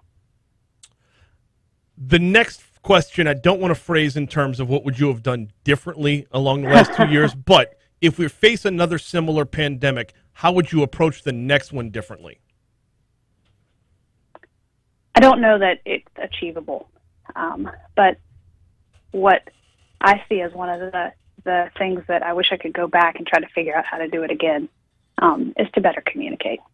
I think that we missed the communication bar somewhere, and I don't know if it was because we were just working so hard to see patients that we didn't stop to tell the community what was going on and how important it would be to see this as a 2-year event, because every pandemic is going to be several years, to be more honest up front and be prepared to add mitigation and take it away, add mitigation and take it away. We didn't talk enough about that, and so now people are very angry about why would I have to wear a mask again when really this is a very fluid situation. You should feel very comfortable right now in Louisiana. We have very low rates in most parishes. School kids are looking really good right now. But, in 3 months that might change, and we have to be ready to pivot. I don't think we talked about that early enough, and now it's confusing. So I wish we could go back and communicate a little bit better, but hindsight is 2020. Oh, no, absolutely. But that's how we learn and we advance for the next one, and that's kind of what we've done over the last 2 years. I think if I were looking at it, the biggest one would be when we received the message 2 weeks to flatten the curve. Everyone interpreted that as 2 weeks to end this. That's right. And we did flatten the curve. Yeah. And in Louisiana in particular, we did an exceptional job. Really New Orleans got hit so hard, and then the virus got to Baton Rouge and we got hit so hard. But many of our smaller communities never saw the virus. And those are the communities we worried the most about because they didn't have as many medical resources. So by having that shutdown, we really did stop that transmission, which was so important because we didn't have tests, we didn't have drugs, and we needed to stop it. But the next thing we should have said, it's not over. We took a pause, and it was a helpful pause. Yeah, I don't know if that's a matter of just America being short attention span theater overall, or if I legit don't know if there would have been any way. It's just where we're at as a nation right now. You say the sky's blue, and somebody's going to point to an internet article that says otherwise. So, I don't know what could have been done. We have to develop more reliable and trustable leaders. That's another thing. Allowing people's voices who don't know you and aren't from our community to have the narrative, while our community leaders don't have the narrative. That's a problem because only we know our communities, and we need to be better, and I hope that we are already in making sure that our community is looking to us for answers. Absolutely. Got about a minute left. I want to just kind of give you the floor to open-endedly talk about the We Can Do This COVID-19 public education campaign. Where does it stand right now, and are you all knocking out those goals? We are. We're going to need everybody's help in knocking out those goals, though, because those goals are exactly what we just talked about. We can do this, but we have to start to prepare for endemic spread. What does that look like? It's not the end. It looks like sometimes COVID's going to come back in your community, and it's going to keep kids from going to school, and it's going to keep teachers from being able to teach our kids. How do we take a new surge of the virus and bat it back down? What are those prevention measures? Let's be ready for them. Let's be proactive so we don't feel this churn when the next spread comes. So education, and that is education to prevent, but also education for the vaccine. And so as we move towards a good time, we need to be talking those things up. Yesterday, 174 new cases were reported. Tuesday will mark 2 weeks since Mardi Gras, and we've learned along the way that you see 2 weeks have to go by before you start to see a bump in numbers. Are we expecting any kind of bump from Mardi Gras? Yes, I think that we are expecting a Mardi Gras bump, but right now we're dealing with the same variant for the most part that we had over the wintertime, and so I don't know that we'll see a surge. We'll see people who had a lot of fun at Mardi Gras, and we'll see some infections result from that, as we do from almost any social situation, but I don't know that we're expecting a surge, and I think we have our fingers crossed that we won't see one. We have seen a few people in the hospital who have described a kind of Mardi Gras experience and then are here with COVID, but overall not something that we have seen from Christmas or New Year's. And I think that just speaks to when you have an event during a time where transmission is actually on the way down, it's a much safer time than when you have an event when transmission is sky high. So I think we're in a good place for Mardi Gras, but we're going to keep our fingers crossed either way. She is Dr. Catherine O'Neill. We always appreciate the time. You've been a phenomenal resource so far. And, well, now that COVID's over. No, I'm just kidding. You've been a phenomenal resource so far, and we will keep in touch in the future as well. Dr. O'Neill, thank you so much. Thank you, Brian. Take care. You too. You too. I mean, look, it all started with Mardi Gras, right? At least the big surge in Louisiana started with Mardi Gras. We got out in front of everybody as far as the first surge was concerned because we all gathered together. And like she said, we hit Mardi Gras this year on the back end of the Omicron variant, so it kind of timed out nicely right there to where, yeah, we could gather while we're all got those fresh antibodies flowing through us. We missed CBS News, and I'm not apologizing for it because she's awesome. Take a quick break. We'll check our local news, traffic, weather. When we come back, Congress has passed a $1.5 trillion spending package. We're talking about it next.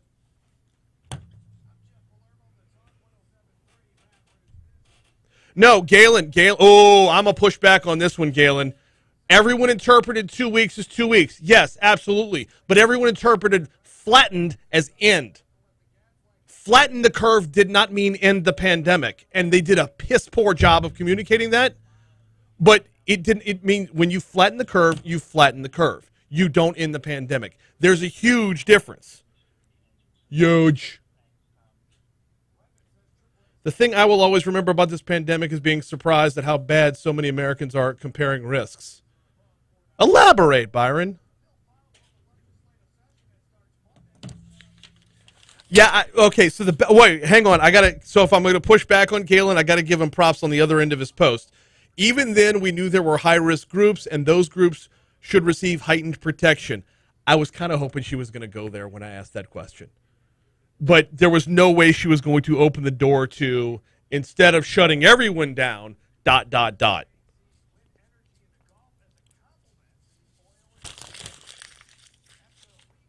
We shut the economy down for over a year. Yeah, and we didn't have to. The original shutdown, I still, like, even in hindsight, I'm not going to disagree with the original shutdown. Shut it all down for a month. Just shut it all down for a month. There are entire economies where they do that. They're not superpowers, but they do that. And it kind of sucks. And these aren't places that experience the same level of freedoms that we have, but that would have been imminently more survivable. But what we did was everything was done in blanket fashion. Shut the entire economy down for a month, open the entire economy back up. The only place where we saw differentiation was that stupid-ass restaurant reopen. You can open at 25% capacity. The hell is that? How am I supposed to operate my business at 25% of anything? If I had the kind of margins that allowed me to operate at 25%, I should be convicted of price gouging. Any Hoosers, yes, the back end of your post, 100% agree. Piss poor everything, shouting down folks, and then guess what? Natural is better than the vaccine. You don't have those numbers. Natural's not better than the vaccine. Natural's more short-lived than the vaccine. Yeah, if I have COVID and I come off of COVID for a short period of time, I'm way, way better. But when the next variant comes around, we just don't know. And that was the bigger point that Dr. O'Neill just said, was the learning process here.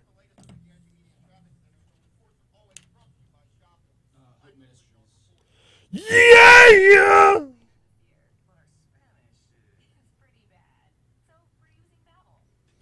By the way, small little tidbit, fun fact, if you will.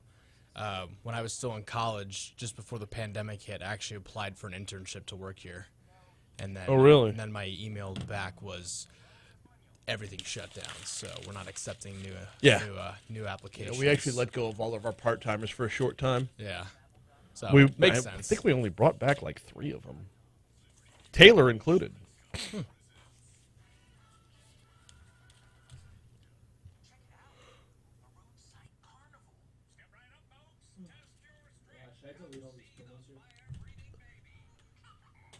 Is it the minute-long thing with me and Tanner and then me and... Okay, then leave them. Do you have the video from Senator Cassidy? And you have the audio from Congressman Graves? God, I hope that audio sounds good. I did that at 4:40 this morning. I might have been a zombie.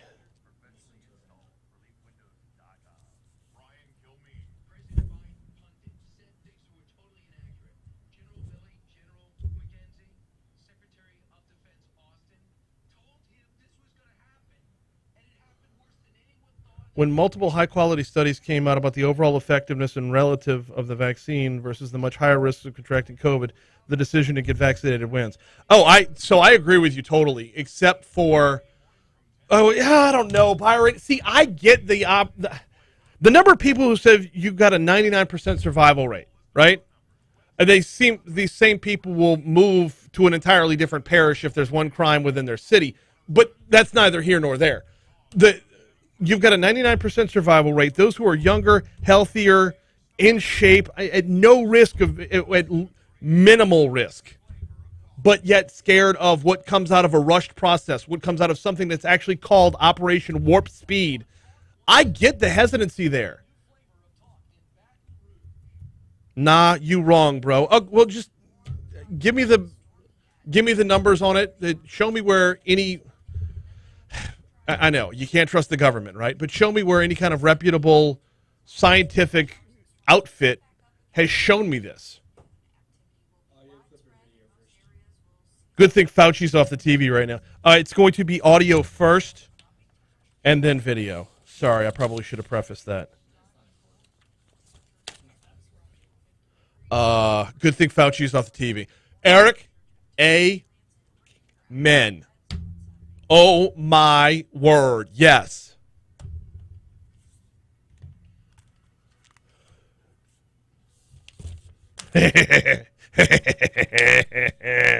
Oh, man, nothing stirs it up on the YouTubes like talking a little bit about COVID.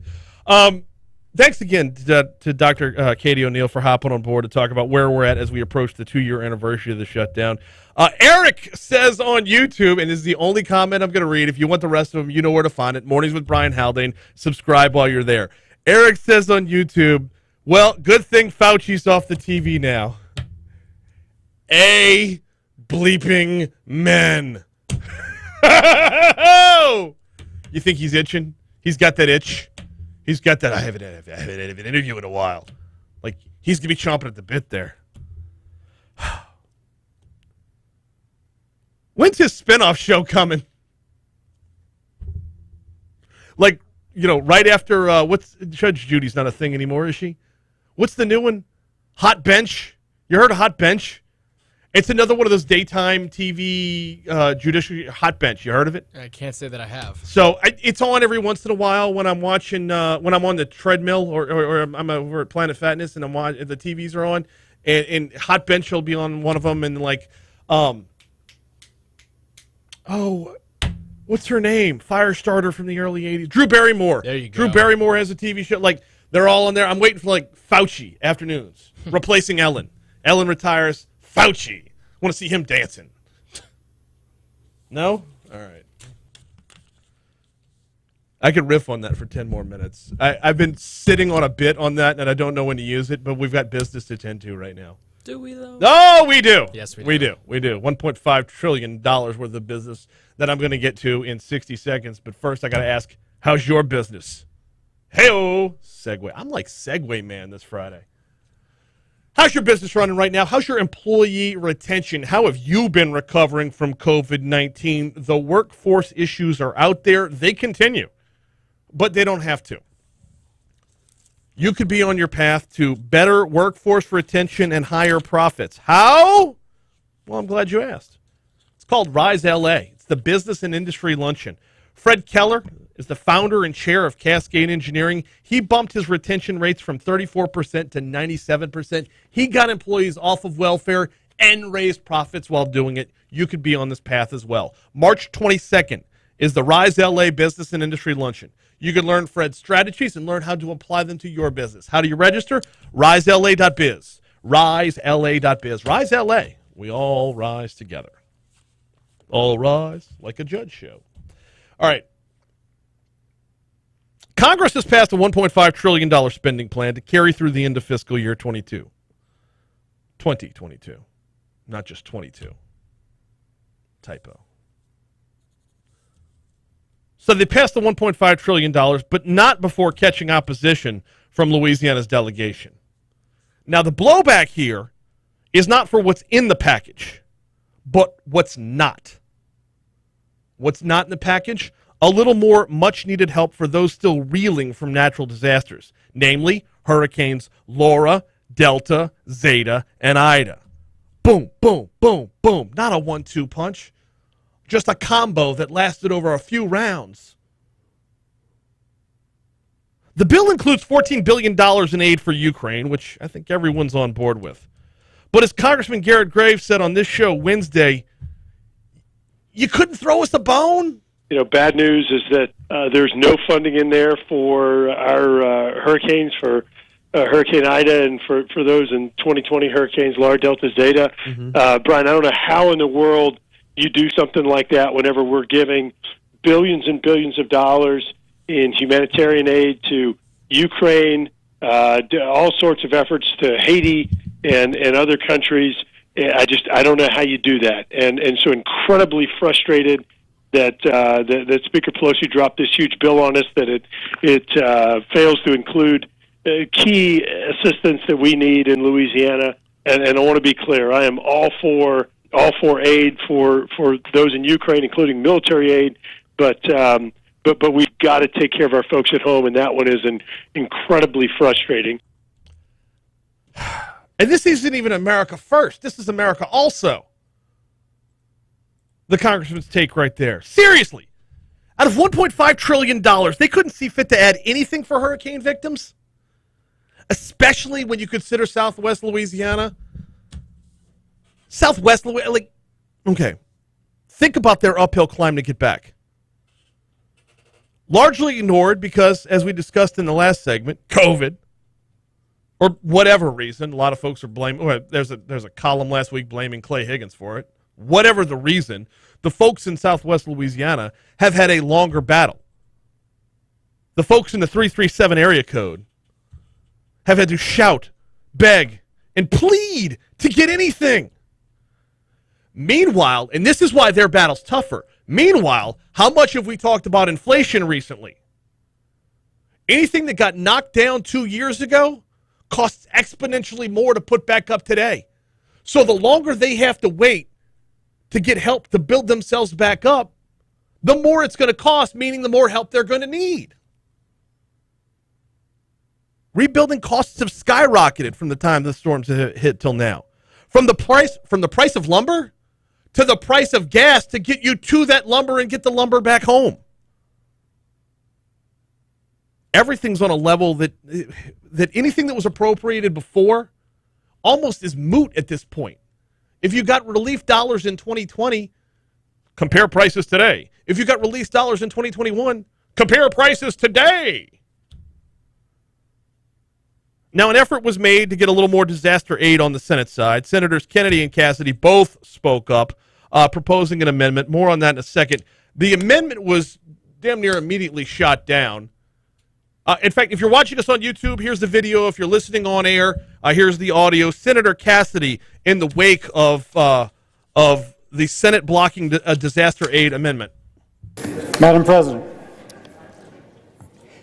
The senator from Louisiana. Madam President, I'll add to what my colleague John Kennedy said. If you fly over Southwest Louisiana, you see blue tarps. Those tarps are there because the families have not had the money to replace their roofs. If you get on the ground, you see blighted neighborhoods. Those blighted neighborhoods where people have moved, their rooms are boarded up, criminals have entered, and those who have left are now prey to criminals. And as they've left, the businesses have closed. Madam President, we do so much in this country for those who have been injured. And we appreciate in South Louisiana all that has already been done. But there's a little bit more needed to particularly benefit those who are less well off.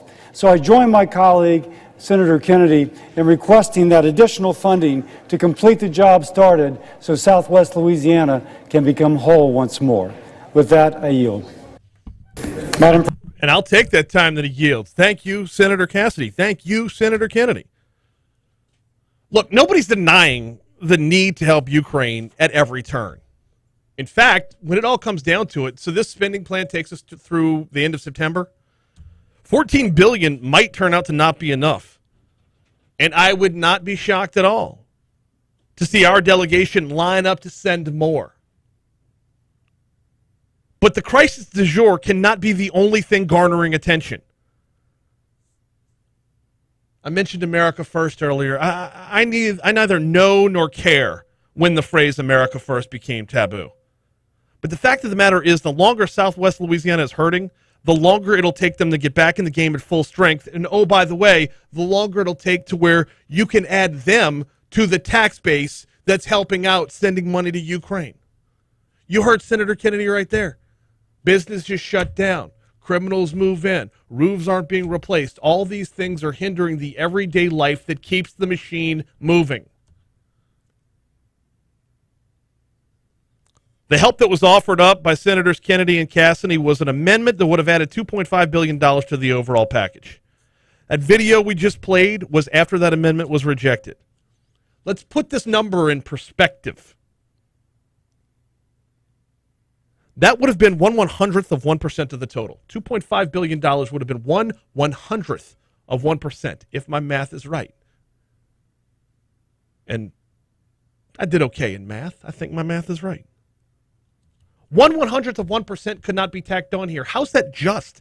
How's that fair? How can we justify monetarily pitching in to prop up a nation halfway around the world when our own friends and family and neighbors are still trying to rebuild what essentially amounted to the same level of destruction as being bombed?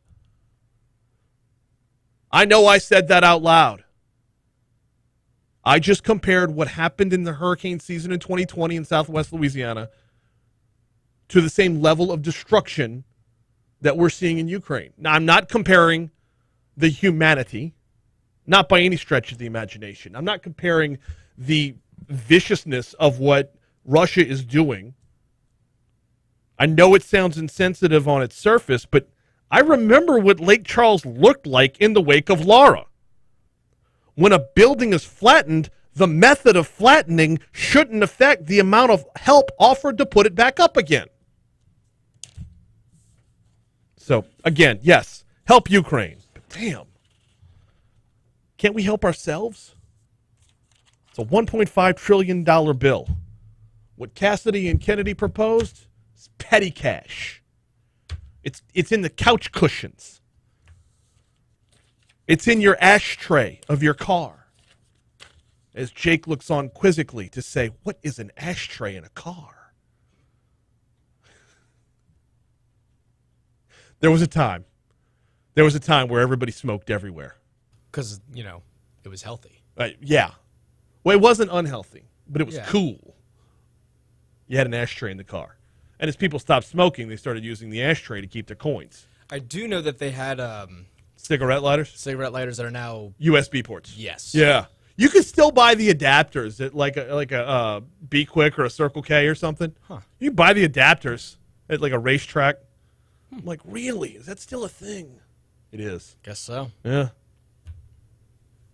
You missed out on a chunk of Americana. Pushing in the cigarette lighter because the old man was going to light one up. Fair and then enough. if you had like the really great car, the cigarette lighter was so strong when it was hot enough for you to light your cigarette, it would spring load back out. Now, when it spring loads back out, if that grip wasn't tight enough on it, the thing would fly across the car. Oh god. Oh yeah. It's blazing hot. Oh yes. Little bit fireball. Little comment. Oh, we're late. Here's your money now.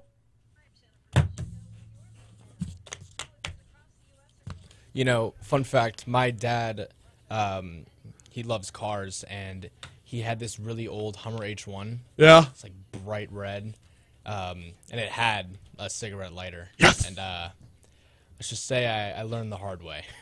About how hot they get? Yeah. Hey, I got to get my water. I'll be back. Yeah. Bro, if you did...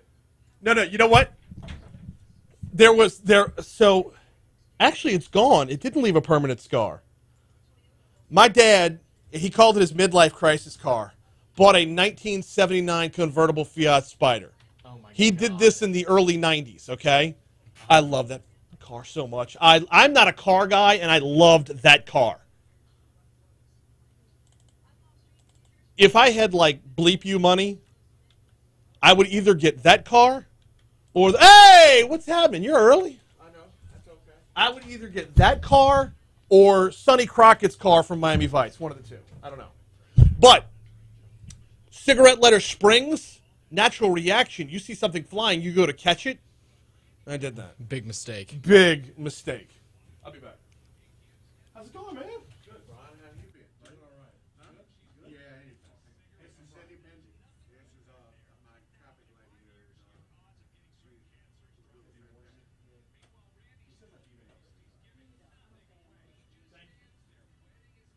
I never said you beat me up. You just asked the same questions.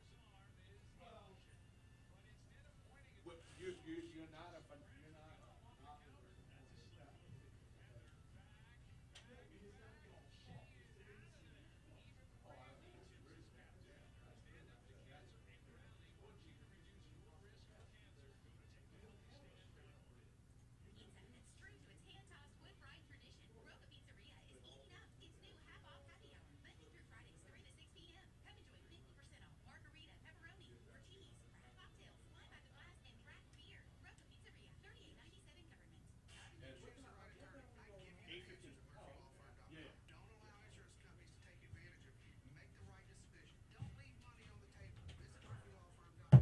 See, the most lasting memory, even though I did learn the hard way, the most lasting memory I have of the cigarette lighter in a car is when I think they use it in Ace Ventura when nature calls. He presses it in and throws it on the bad guy who's driving the car next to him. Yes, yes. It like just tears his pants up. Yes. Great Fire movie. crutch. First one's way better, but the second one's still good. Splitting hairs, man. Splitting hairs. What do you mean? I'm just saying Ace Ventura When Nature Calls, as far as sequels go, it stacks up with Airplane 2. I agree with that. I enjoy the first Bro, where's my... No, don't get it. I was sweating right there. You know what this is? What is it? I never cashed in my ticket at Low Bears from the Super Bowl. Oh, my. Yeah. You need to do that. No, well, I'm going to weigh in at Go Slim, so that puts me on Blue Bonnet, and then I got to work the LSU basketball game, so I'm going to take that route. Yeah. Have a little walking around money. Yes. Gator needs walking around money. No, but don't get it twisted. I grew up on Ace Ventura. Those two movies are like fundamental as far as how my humor is. Yeah. It may not show on radio, but with me and my best friends, I'm kind of an idiot. What? Let's see. What do we got going on comment wise here? Let's see.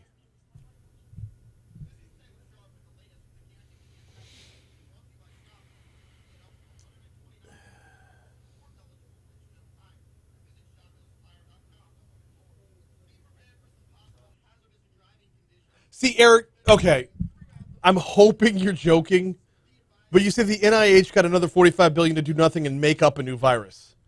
That implies that you don't think COVID was ever real. Now, if you're joking, well played. It's a well-crafted sentence. Galen says, come on, man, it's obvious. The Democratic administration and Congress are turning their backs on a conservative, largely red state. If it were Democratic New Orleans, it would be different. Ida is Democratic New Orleans. And, oh, by the way, we're coming up on the midterms. If you really want to turn the tide in Louisiana, if you really want to make a case for having a second majority minority district, then why wouldn't you, in spite of Clay Higgins? We'll get into that later. Gotcha.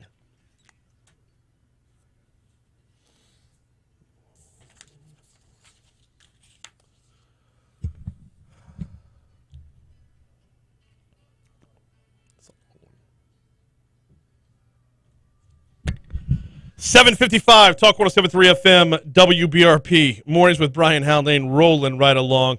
Sorry, I kind of got it derailed at the end of that with a little bit of Americana there, talking about vintage cars and cigarette lighters. No complaints from me? No, I don't know what happened. You know what?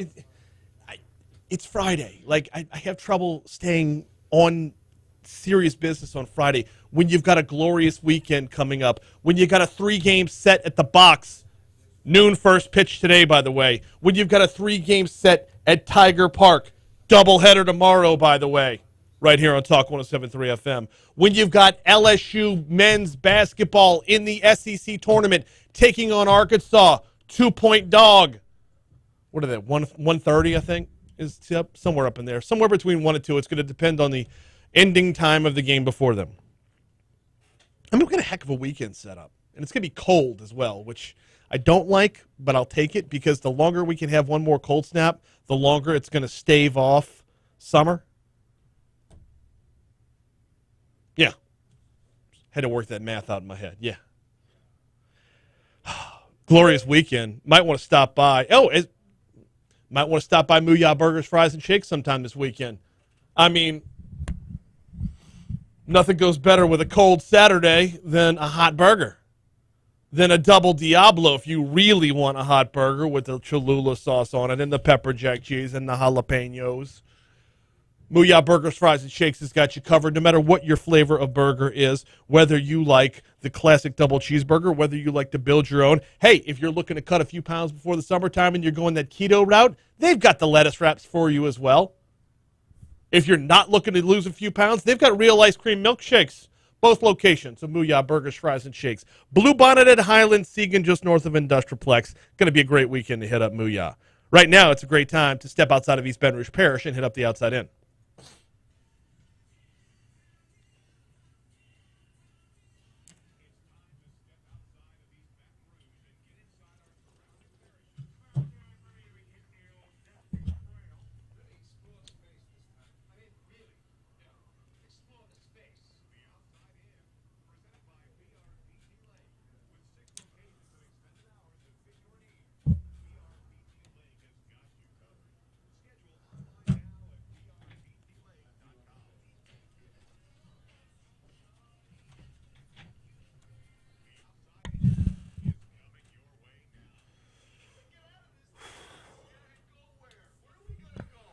Got a little dizzy there for a second. We're starting off in Livingston Parish today. Melanie Curtin, the first to stand trial in a sex crimes case involving a former teacher and disgraced sheriff's deputy, faces a life sentence after a judge denied her request for a second chance in court.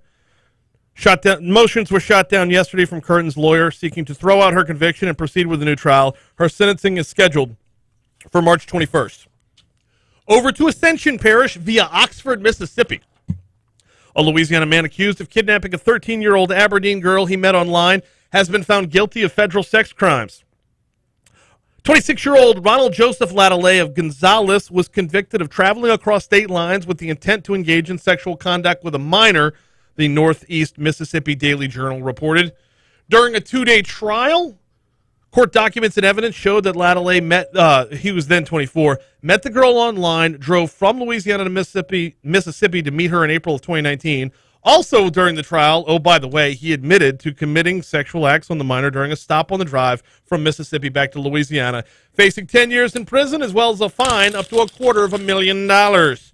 Over to Iberville Parish. Deputies arrested 3 people after they found a trove of marijuana during a traffic stop on I-10 near Rama. Iberville Sheriff's Office said Thursday 63 pounds of marijuana was found inside the vehicle. According to the Sheriff's Office, all 3 suspects arrested during the stop were from different states. One from Pennsylvania, one from Texas, one from California, all converging here on I-10 in Rama. That is the outside in. We are due up for CBS News, so let's hit it.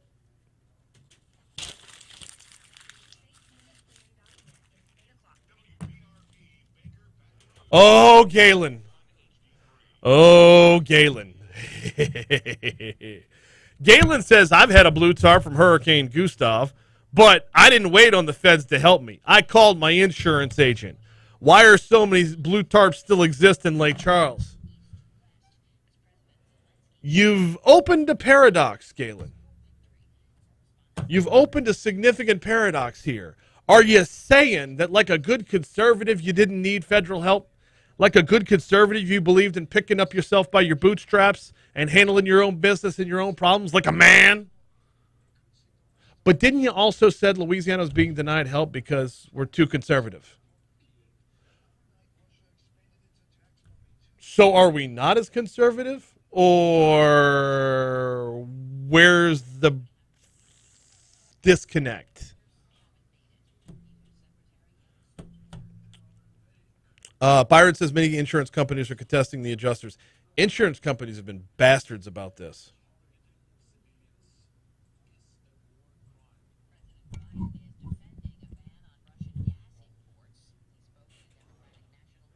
Let's see.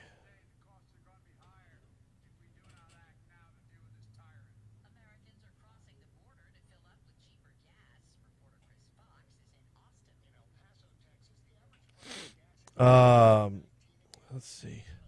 Galen says, Byron, are you saying the insurance companies are not fulfilling their obligations? If so, it's a state problem, and Donovan should be called to the mat. I think you mean Donnellan, because Donovan sang Hurdy-Gurdy Man. Right? Donovan sang Mellow Yellow. Donovan sang Season of the Witch. What else did Donovan? I don't remember any of his other songs.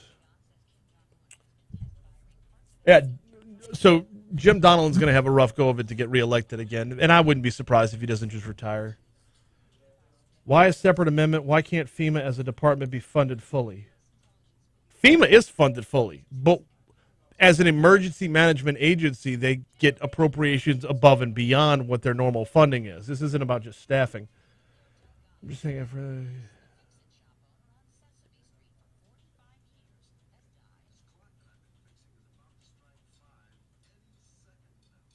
Philip says, I'm good with no more FEMA or federal disaster help. Put it on the local government to save for disasters.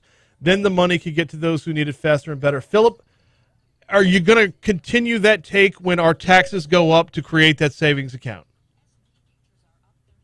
This is one of those weird spots where, as Louisianans, we receive more from the federal government than we chip in. And I don't know if I want it.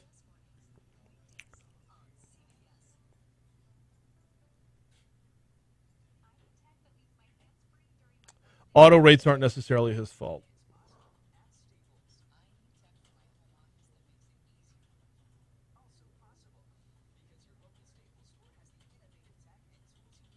I'm saying it's real, but it didn't naturally come out of that lab.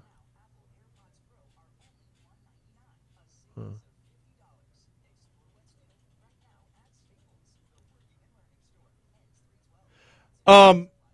Galen says the blue tarp comment from Cassidy was a really bad example. I don't disagree with that, but from his standpoint, when you have a minute of time and you need to make a visual impression, you need to trigger a memory that something someone can visualize in a hurry.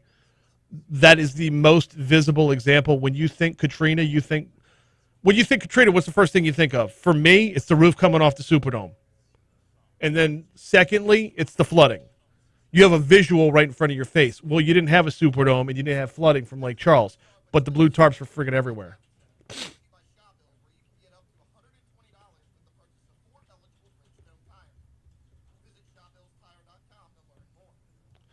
I think a better example would be flood control and hardened infrastructure. I don't disagree with that at all, but that's forward, that's proactive. They're still working on what's reactive. Oh, crap, I got to jump out and get my email.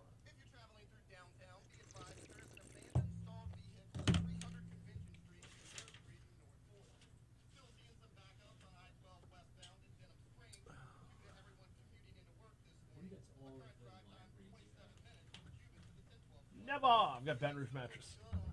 Even if it's not in the log, I'm doing it. I don't think they're doing every day. I think Baton Rouge mattress is only 3 days a week. Yeah! Whatever.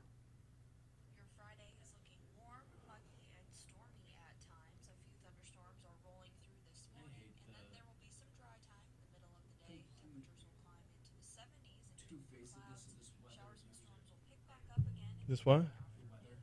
What about it? Oh, yeah.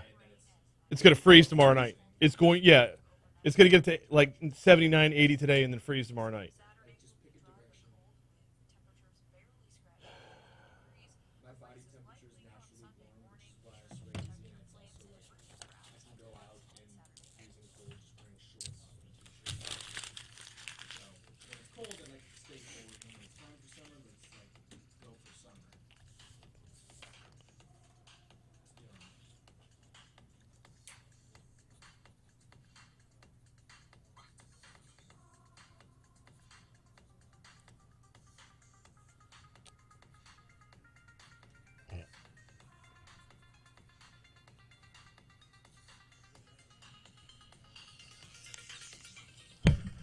.806 Talk 107.3 FM WBRP. Mornings with Brian Haldane rolling right along. Hour 3 coming your way right now. Brian here with you. Jake producing. Got a busy hour this hour. We're going to talk in our next segment about synchronizing red lights throughout Baton Rouge. This is something that has been talked about a lot in the past, being implemented now, and should be completed by the end of next year. So where are we in the process, and what's it going to look like in the meanwhile? That's coming up in our next segment. 8:40, really looking forward to this one as well. Sorry, I know I was off mic. I was reaching across the table. 8:40, I'm really looking forward to this one as well. Joe Weisenthal and Tracy Alloway host the Odd Lots podcast. It's a completely different look at markets. It's a lot of fun. If you haven't checked it out, it is definitely worthwhile. They're going to join me to talk about their podcast coming up at 8:40. Right now, though, oh, you heard that forecast from Marissa? Hot today, cold tomorrow night, freezing tomorrow night, snuggle weather. Look, going to spring forward this weekend, blah, blah, blah. I guess we're still doing that. Going to spring forward this weekend, but nonetheless, you need to maximize the sleep that you're going to get, which means you need the best mattress possible, which means you need to go see Mitch Kimball over at the Baton Rouge Mattress Outlet, 4065 Florida Boulevard, or the corner of Jefferson and Housatoo. Underrated, the corner of Jefferson. Like Florida Boulevard, the Mid-City location, properly rated. Corner of Jefferson and Housatoo, underrated. You're going to get the same great deals over there. You are going to get the same great service over there. You are going to get, if you drop my name, the same free delivery and free pillow over there as you will at their original, the 4065 Florida Boulevard location. Mitch has got great deals going on right now. Look, it's tax time. If you've already made filed your taxes, maybe think about taking your return and turning it into a new mattress. Baton Rouge Mattress Outlet. They're here for you. All right. It's time to go back in time. We spring forward this weekend. We go back right now, this day in history.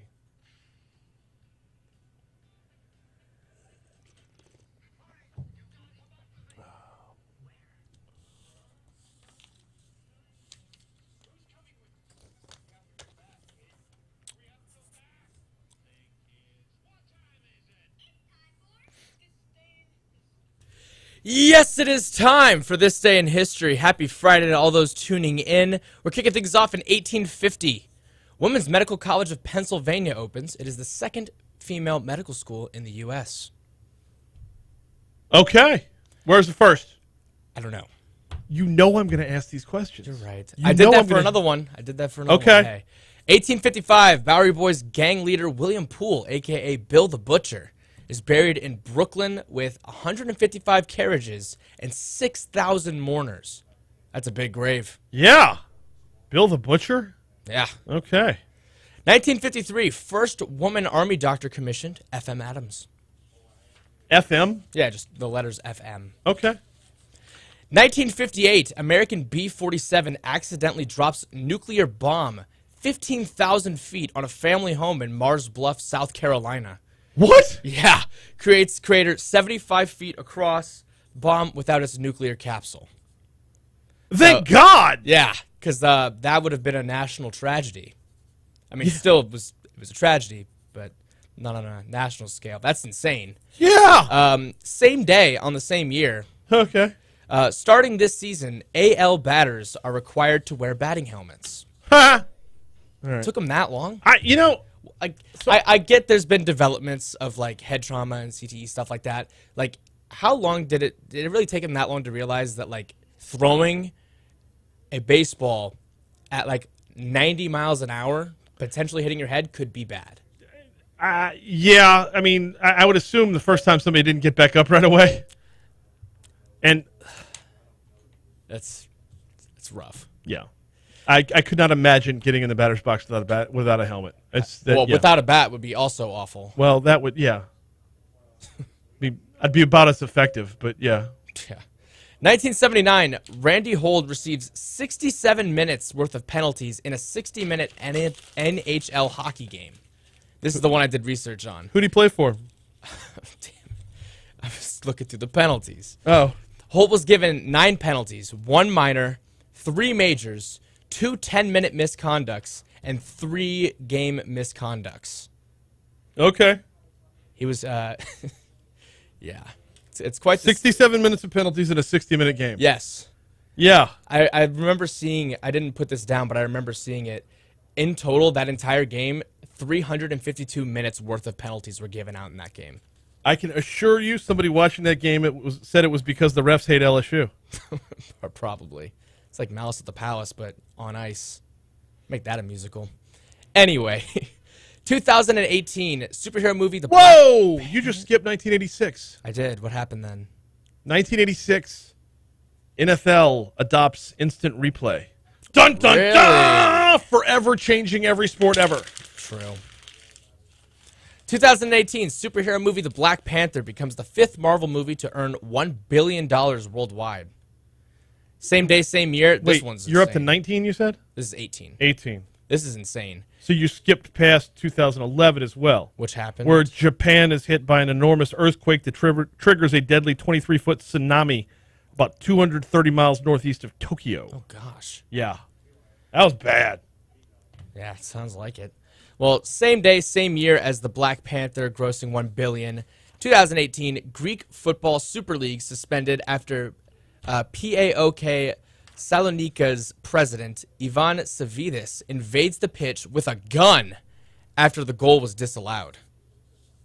Could you imagine that? If that happened more, I'd watch soccer. Watch Brazil.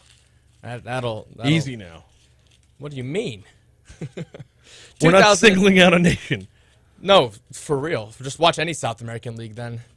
2020, COVID-19 declared a pandemic by the head of the World Health Organization with 121,564 cases worldwide, 4,373 deaths. Same day, same year, NBA suspends the 1920 season until further notice after Utah Jazz center Rudy Gobert tests positive for COVID-19. Do you remember when he rubbed Rudy Gobert was rubbed the patient mics? zero. Never forget. I know. I remember that. Yikes. Rudy Gobert was patient zero. Yeah. That's all the events we got. Let's get to the birthdays. I only had 3. Really? Yeah. I looked far and wide, and only 3 were really notable, and one of them you probably don't even know. But first up, we have Anthony Davis turning 29. Boo! I think, what is it, Chuck on Inside the NBA calls him street clothes. I've heard some people call him Day to Davis. That's funny. Well, he's no longer the unibrow. Yeah. Speaking of day to day, man with plenty of injuries, Johnny Knoxville turns 51. Jackass. And Gus Dapperton turns 25. Hey, do you know who Thora Birch is? I do not. Me neither, but she was listed as her birthdays today. Well, happy birthday to her. Terrence Howard from Empire is 53 today. Nice. He's also in the first Iron Man movie. And first woman to coach in the NBA, or assistant coach in the NBA, Becky Hammond. Oh. Her birthday's today. Happy birthday to her. No deaths to talk about. Got one. Oh, let's hear it. Yeah, former American football player and pusher of flowers, Merlin Olsen. Merlin Olsen played for the Rams way back in the day. He died of cancer on this day in 2010. Rest in peace to him.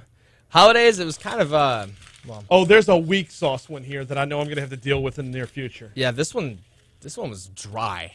This is like, we have World Plumbing Day. Exactly. And then National Oatmeal Nut Waffles Day. You regret saying that out loud, don't you? I do. Yeah.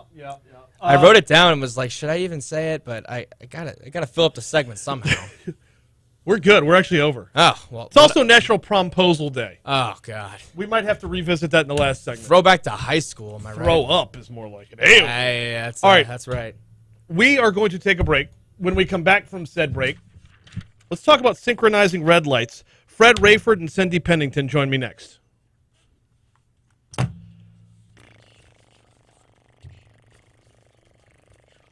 All right, I'm going to move over to 2. Come on in, y'all. Yes, sir. Where you want us to sit? Sitting right here for you. Go ahead.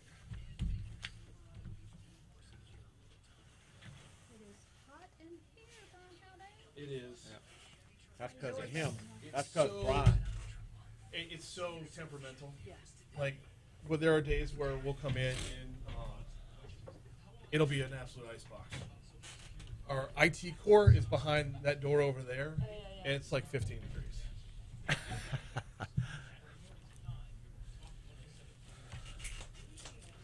So how's everything otherwise? Not bad. Not bad. Plugging right along. How about you? Just busy. Got a lot going on between, roads and drainage and, working with DOT on the interstate stuff that's coming down, the path. And that's about to rock everybody's world. It's gonna change people's driving patterns. Tenfold. I hope so. Because the alternative is they're just going to sit there. Oh, by the way, we're always on YouTube. Yeah, I know. Yeah. Yes, sir. I already know that. Oh, well, I've told her that Okay. too. Yes. I told you I listened, Brian. Yeah. Well, I didn't know if you listened or you watched. Well, even if you listen, you know that Yes. we're watching. You stated. I try not to that- watch while I drive. Woo. So we're good, buddy. I don't like to catch anybody by No, surprise. I'm I'm fine. not the gotcha guy. I know that. That's what's good about you too. So yeah, you're either going to change your habits or you're just going to sit there. And quite honestly, it's not up to us to force people to do this, but people need to change some habits. Like we still sit on Government Street. I know. The whole Yeah. Florida Boulevard is wide open. North Boulevard is a ghost town through the middle of the day. I know. See, that's what every time I try to say, guys, everybody says, I've always driven on this road. I said, well, sometimes you may have to change. There are other ways to get from here to there. Yeah. And it will be just as easy as just as simple. Yeah. There's Government Street is just still well overused. It hasn't really diverted a whole lot of traffic, especially during peak hour. I mean, I'm surprised they're still sitting there. They ought to say, I can go right right there the and next go street over, and I can get there. Yeah, When Catholic Highlights out, forget it. I know. Yeah. 818, Talk 107.3 FM, WBRP. Let's hit the streets.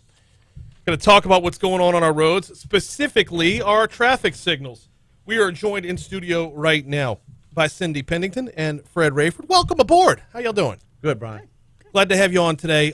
So, press conference, or was it a press conference or just a media availability? It was a media availability. Just let them know what's going on. Bringing everybody up to speed on where the Move EBR project is when it comes to red light synchronization.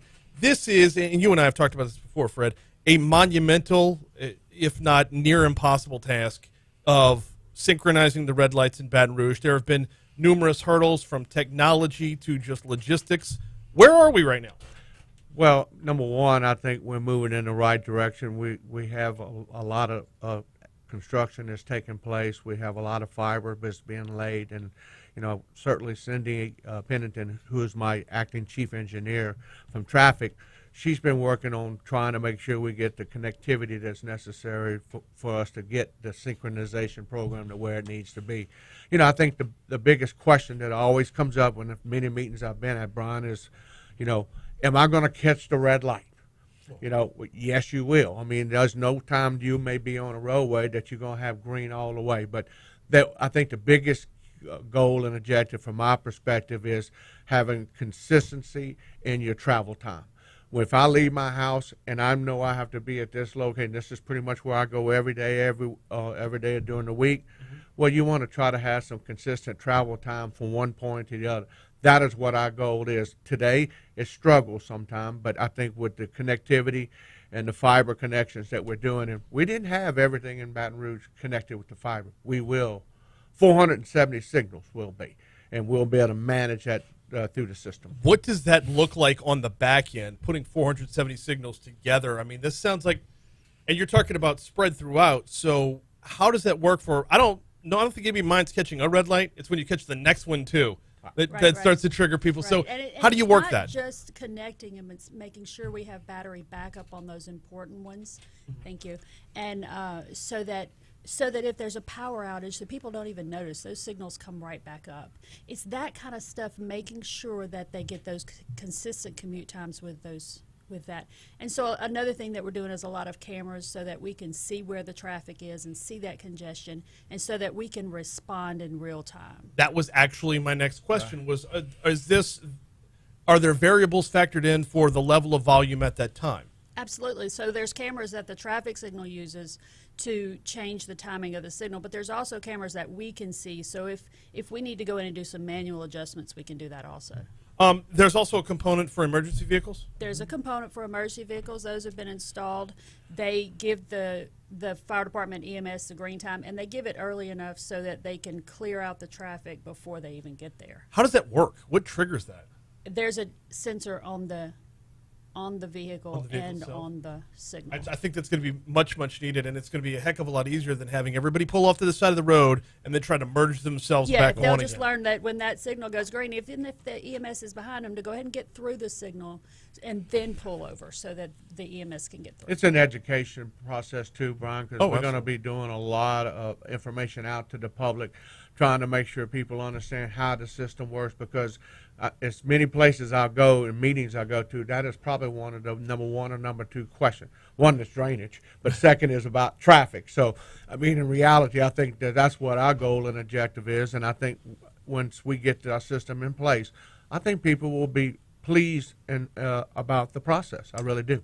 Is this an all or nothing thing with the traffic signals? Because, how do I phrase this? The phrase is Rome wasn't built in a day. Baton Rouge was built in a drunken stupor. We're all over the place. The way the city was laid out from downtown to each and every suburb that's within, that's what makes y'all's task so monumental, is trying to piecemeal all this sprawl together to make for one fluid movement. So how do you break this down from a perspective of if you can have a certain percentage at a time all working together? How does that work? Well, you try to get those main corridors so that you get green times through the corridors and then work out from there. So if you're on the side streets, you won't get those consistent green times all the way through, but the main corridors will. And so on the side streets, though, we want to give you the green as quick as possible. Yeah. Especially at 4 a.m. I know people coming into work, and at 4 a.m. we don't want you to have to sit there and wait. I mean, yeah. Yeah. There might be one host in town that screams about that from time to time. Yeah. Yes, we know who that is. Yeah, I mean, it might happen from time to time. Yes. It's just flash it. Just flash it. I don't need to stop. No. Anyway, what are the main corridors? Because I think a number of people would rank some of them differently. There's the ones that are the no-brainers, the Segans, the Essens. But how many reach that top tier? Airline, Florida, Burbank. There's a lot of them. Yes. Yeah. So we've got traffic all over town, and we got to make sure. But even up Plank Road, even up Scenic, we've got people all over town. Brian, our biggest issue is to look at the corridors that run east-west and pick up some parishes that have and move traffic that come into Baton Rouge to go to work. And we'll also look at the north-south corridor. The ones that carry a lot of traffic, those are the ones that we really want to concentrate on first, because it is critical that when this interstate work starts taking place, we need to be sure that we have our system, because that's when we're going to really get a real test to our system and how we manage the flow. And because we know they're not going to stay on that interstate forever. They're going to move off to our side streets, and those corridors got to be functioning the best we can at that point. And I think we'll be able to handle that. So I'm glad you brought the conversation there, because that needs to be addressed as well. When you mentioned volume earlier and being able to respond to volume, that volume is going to be altered by interstate work in the very near future. So a major corridor like Essen probably won't see as much of an influx as a Florida. Or, heck, even when you think about it, a Nicholson, a lot of people are probably going to hop off on the way into town. So how do we adjust to that as it moves? How do we do that in real time? So we're working with DOTD. I meet with them about once a week to go through it and coming up with some traffic plans, some signal plans, so that when those traffics increase, we'll be ready for them. We're getting our signals ready for that, making sure the communication is up and that everything's working. How does this work with the rest of the Move EBR projects? There's still a lot of road work to be done. Do we sit back and wait for new roads to get in before, or road improvements to happen, or? No, we're going to work together. I mean, there may be some adjustments from a construction aspect, and if we have to replace a signal totally in place, it may be connected at some point, but once it's finished, we'll have it right back tied into as far as part of the project, but also part of the synchronization program itself. Are we modeling this after somebody else? There's a lot of cities that do it. Some of them haven't been as successful, but I guess we're kind of leading the area. In yeah, this. That's there's not many. There are not many cities in the state for sure, but not many cities our size that are able to put this kind of emphasis on their signals. Particularly dealing with the number of signals, and we're trying to get to be parish wide, and that's pretty significant when you look at the number of miles and the number of signals that we have throughout the parish. No, absolutely. And yeah, the logistics and just the cross streets, everything, the way, like I said, the way the city was laid out makes it that much more difficult for you. Okay, from a resident's perspective, from a driver's perspective, what's this layout going to look like over the next year and a half or so? You're still seeing some construction. We've got a lot of contractors out there doing work on our signals.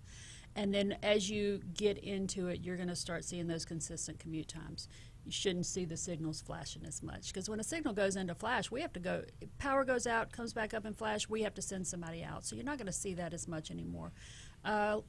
Like I said, consistent commute times is what we're going for.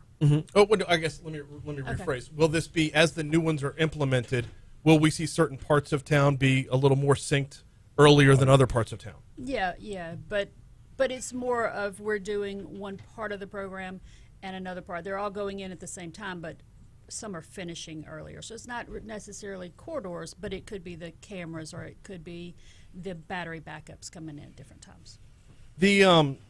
So you got the logistics is one thing, the technology is another. Is there a third factor that I'm missing here that would be another hurdle? Well, from my perspective, when you hear the concerns that the motoring public states every day about signals and stuff and traffic, it's, as I said earlier, I think it's going to have to be an education process for us. To me, that's a hurdle that will have to come, because a lot of people like to go one way. This is the only street I've been driving on for 30 years. Don't tell me I got to use another street. But I think that number one, just getting them to understand how it functions and how it works. And if what's exciting about it is that if we do have accidents or major incidents, we'll be able to divert some of this traffic to other locations and tell them, with the app that's going to also be available to be able to take another roadway to get where they're headed. Forgot about the app. I didn't even mention the app. I forgot all about that. That is a level of messaging that I think would be important with this because, we all are creatures of habit. Right. And the government street road diet has proven that it is difficult to get people to break habits. But messaging can help that. If you're not used to getting off of government and hopping on North Boulevard every day, if you are alerted as to what's ahead of you, that might prove differently. Right. And our app is going to help us do that. It's not quite ready yet. It's still in software phase, but that's going to be coming out. Very cool stuff. Is there any other messaging aside from the app as well? Well, we want people to start watching for the pedestrians too, and so there's going to be a lot of pedestrian facilities that are coming in. People that are walking are going to have to learn to wait their turn and use those pedestrian facilities, but then the cars need to slow down and watch for them. I've got two more, and I'm kind of looking at the clock. I might have to decide which one I'm going to go with here. You know what? I've got to go with the historical question because the level of technology that we're moving to, I don't think everybody quite grasps where we're coming from and where we're moving to. How big of a jump is this? It's a big jump. A lot of our equipment was 20 years old. Think about your computer at your house. If it was 20 years old, it's the same thing. Even some of our school flashers, we're replacing all of those. Some of those were 40 years old. So it's a big jump. Okay, I do have time for the last one. What area is there a particular area of town that has proven to be a bigger challenge than any others? I would just say they're all about the same, particularly when you're making these type of changes, and it's going to change the attitude of the drivers. I think the key was how long it's going to take for the public to get used to the system that we're going to have available. We believe it will be positive because I think what we're going to have will be state of the art, but I think it will allow us. The biggest key to me is I always couldn't understand why we had to send people all the way out to a signal, fight the same traffic that everybody else is in to fix it. Real-time change and real-time data, to me, that is going to be the biggest plus for our traffic department and also for the parish residents in this East Baton Rouge Parish. It is going to be fun to watch over the next year and a half or so, projected by the end of 2023. Cyndi Pennington, Fred Raidford, thank you all so much for hopping on board today. Thanks, thank you, Brian. Appreciate you coming. No, greatly appreciate it. We're going to take a quick break. When we come back, have you heard about the Odd Lots podcast yet? The hosts join me right after news, traffic, and weather on Talk 107.3. Thanks, Brian. No, thank you all. That was good. This is one that it's such a long time coming, but the more I've read about it, the more I've learned about it, the more it's going to be it really will be a game changer for us in this parish. I don't think people really realize how important it is. Some people I just go to work. But if I can get there and get there quicker or safely, that's a big deal. Yeah, it's such a tough sell, though. To change anything is such a tough sell, but it's all good. No, even with daylight saving time, that's a tough change. People don't want it. What? Some people don't want the daylight saving time. They want to be back it is. So it's just creatures of habit. You guys tell them about the flashing yellow arrows? We didn't do flashing No, yellow arrows. we've We'll covered get that before. Yeah. Okay. Yeah. There's more of them on Perkins now. I see the state's putting them in. Ours are I'm coming. seeing a lot more. Yep, they're It's, cool. Just don't pull out for them. That's yeah. the main thing. Yeah. So, but thank you so Thanks, much. Brian. Nice to meet you. You too. I'll see you both. Let her on. Thanks, Mark.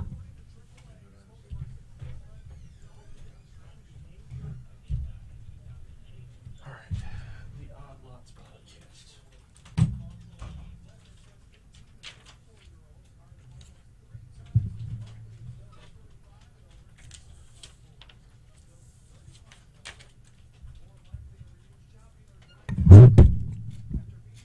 Oh.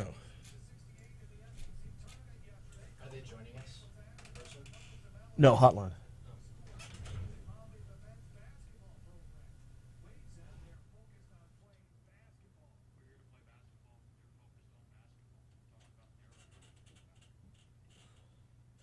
What should I use for the image then? For Joe Weisenthal and Tracy Alloway? Hang on. Boy, I tell you what, man.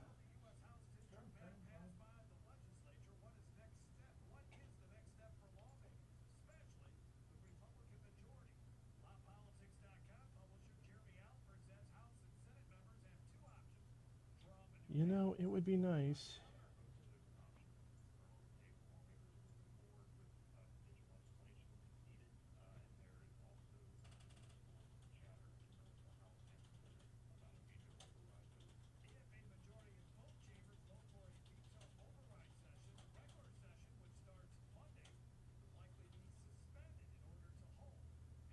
Here.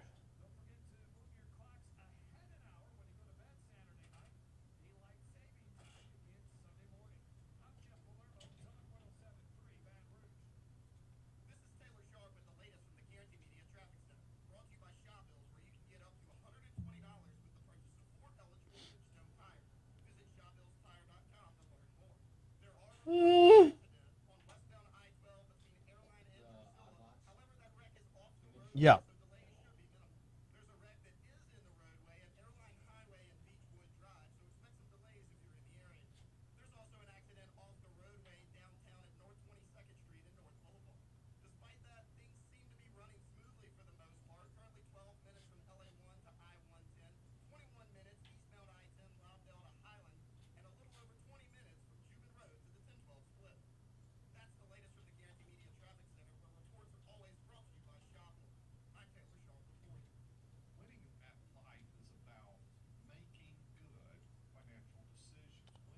Make sure I'm pronouncing Weisenthal right. I've heard it 100 times because I listen to the podcast, but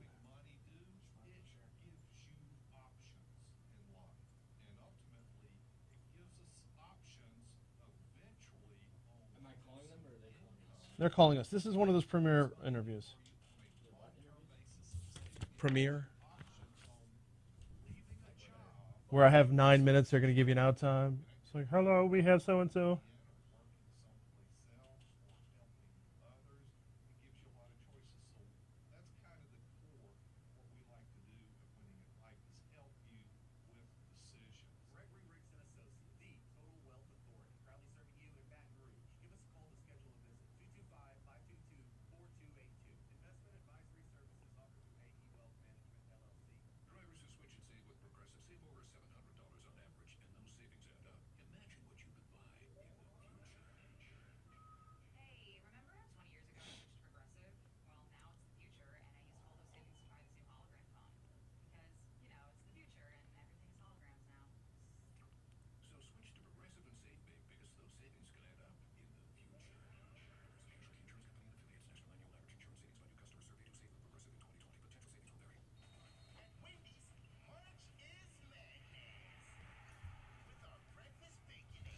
Bro!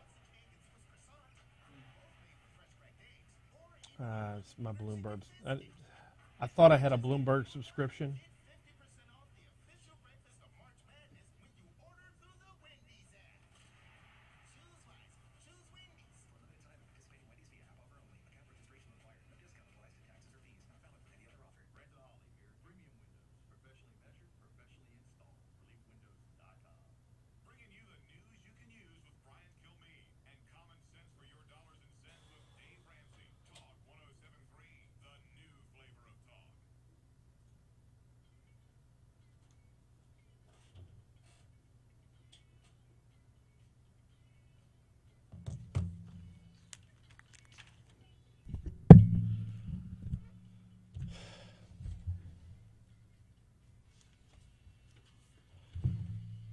.837 Talk 107.3 FM WBRP mornings with Brian Haldane rolling right along. Couple segments to go before we kick into the weekend.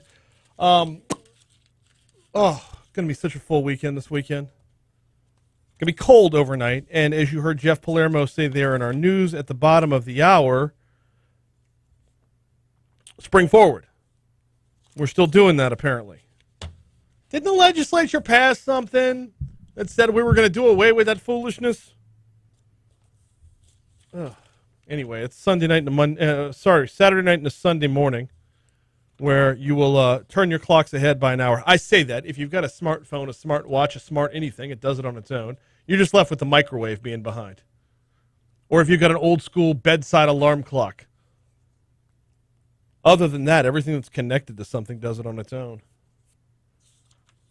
Hey, we're going to get to Joe Weisenthal and Tracy Alloway in just a minute. They're the hosts of the Bloomberg financial podcast Odd Lots. Looking forward to this conversation.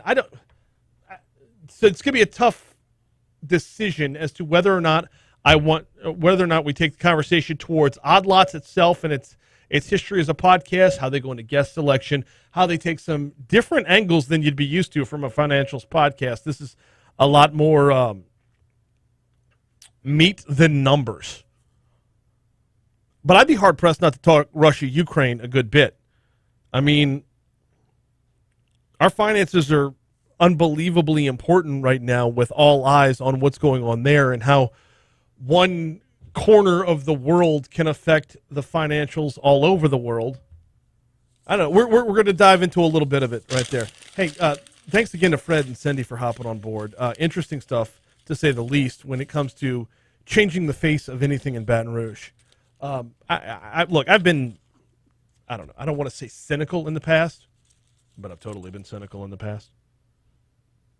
But this is a monumental task, but doable nonetheless.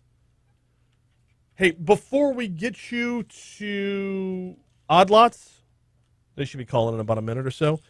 One more on COVID, because we're approaching the anniversary of the shutdowns. Actually, today is the 2-year anniversary of the NBA shutting it down. CDC came out with new community-level maps yesterday. The Centers for Disease Control updating their COVID-19 community-level maps. And as of yesterday, more than 98% of the U.S. population is in a location with a low or medium COVID-19 community level. Now, I broke this down about 2 weeks ago where that was in contrast to our statewide maps, which were still showing things to be much worse. Keep in mind, those statewide maps include risk, not just spread. All right, back to it. If you have not yet checked out the Odd Lots podcast, I highly recommend it. Their hosts join us right now, Joe Weisenthal and Tracy Alloway. Welcome aboard. How are you? Good. Thank you for having us. No, glad to have you on here. Love talking about this podcast. Love the approach that this isn't all numbers. This is stories as well. What got y'all on this path? You know, I think Tracy and I have worked together for a while, and several years ago, we wanted to experiment with the podcast format, and we didn't know what it was going to be. It's not like we had a clear idea from the very beginning exactly how it would work, but we both sort of had this very wide range of interests, and we said, you know what, let's turn on the microphone and have a conversation with people we find interesting.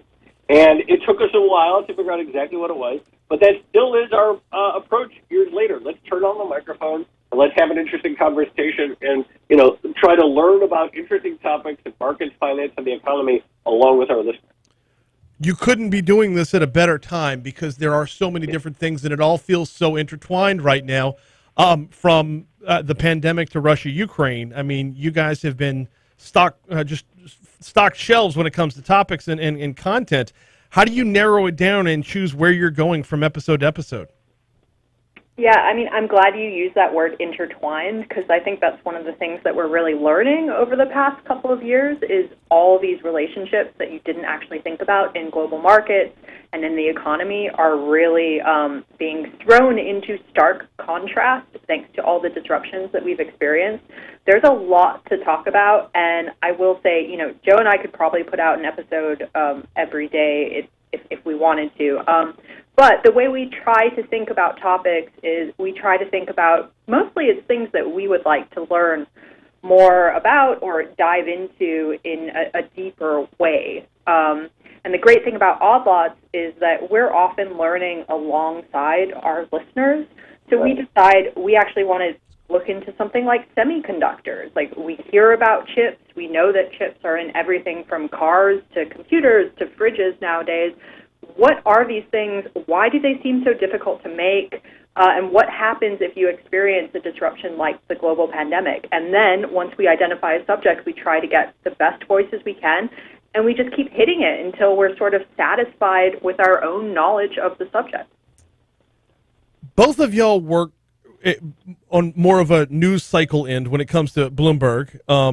How do you separate, and I guess I'm asking this broadcaster to podcaster, right? Like, how do you separate the day-to-day news cycle from what deserves that deeper dive? Is it something that just, your daily rundown is going to spark deeper interest? Yeah, I think it's like, what are the themes that we see, obviously? So, there are stories that come up over and over, when you're covering the news, there are stories that something happens and then it sort of goes away, like most news, it doesn't turn out to be matter. And then, you start to see patterns, and usually when you hear about something happening over and over again, that's obviously the place to strike. And one of the things that we do is we have series, and we have themes. So it's like we started in early, late 2020, talk about supply chain. We didn't know that it was going to be the big story of 2021, and if supply chains hadn't been so snarled around 2021, maybe we wouldn't have done more episodes on them. But because they continued to bubble up, we just started to build a series of episode after episode.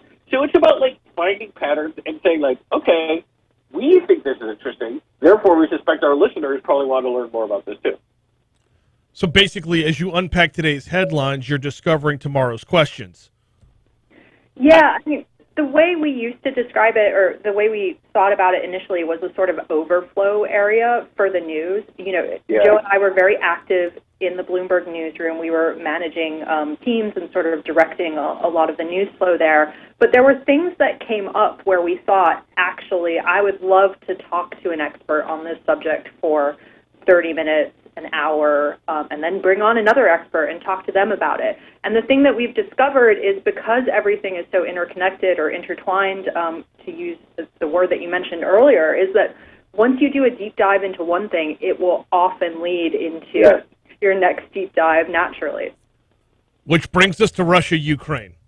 Where are we headed now? Which of the topics within Russia-Ukraine have piqued y'all's interest to take you down different rabbit holes?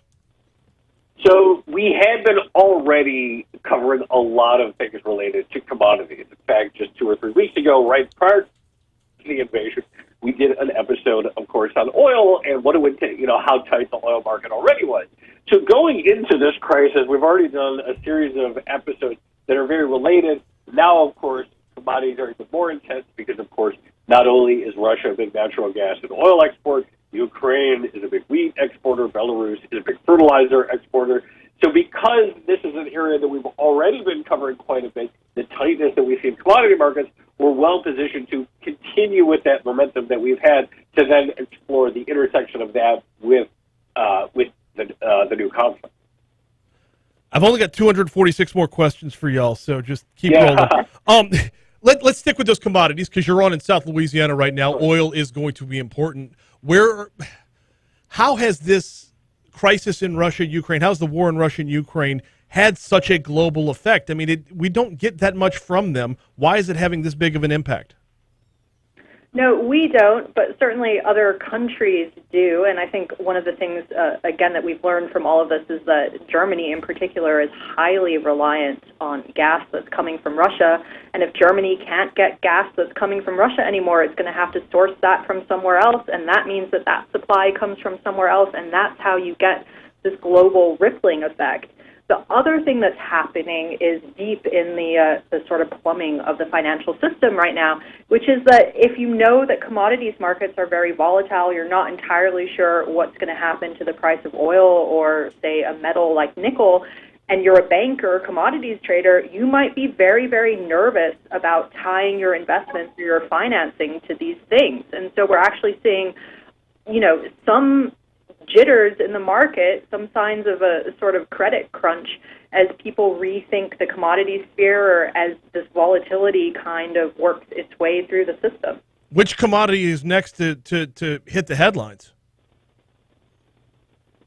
I think the ones that are in the headlines are going to be continue in the headlines. And I think, you mentioned down in Louisiana, the big question, one of the big stories is obviously going to be, will we see a supply response in the U.S.? Of course, we have seen oil and gas production pick up since the bottom in 2020, but it has obviously not been as fast as people expect. Of course, the industry lost a lot of money prior to the crisis. During the boom, when everyone was drilling and doing new exploration. So this is sort of, I would say, the trillion-dollar question, at least for 2022, is what kind of domestic supply response will we see in energy, and will that start to bring the market more into balance? Oh, I wanted to get into gold and crypto and everything else, but I'm looking at the clock. I've got before I get you all out of here, Joe, Tracy, each one of you, your favorite guest, favorite topic. Go. Oh, the one I think about a lot is we had an anthropologist on right at the beginning of Odd Lots, and his specialty was the collapse of civilizations. I think about that show almost every day nowadays, unfortunately. I'm going to say something much more sort of straightforward than the sort of grand theories. We had a great episode last spring about the lumber market with the lumber trader 615. And what I love about doing these shows is the granularity you learn about commodity markets. People who are really in them and can walk through them in English. And I love finding people like that who can really tell us about how a specific market works. The podcast is called Odd Lots. It's really every broadcaster's dream when you look at the constraints of time on air, being able to open up and really swing for the fences. Joe Weisenthal, Tracy Alloway, thank y'all so much for the time. Thank you. Absolutely. That was really fun. Thanks. Good deal. Yes. It is, though. I don't want to get too inside baseball because, well, number one, we've got a break in 30 seconds. You hear that all the time. It's just, living the dream. They're living the dream right now. And by the way, some of the more recent episodes, how about this for a title? Why isn't Bitcoin doing better in light of sanctions? Huh? Yeah, I'll dive in on that. What about Russia, gold, and a turning point for the U.S. dollar? Yeah, I'm dialed in. All right, we had a break. Your Money Now, coming up right now on Talk 107.3 FM. We'll close it out next.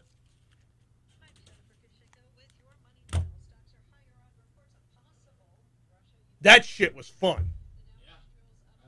I know I'm a freaking nerd. I get that, but that was fun.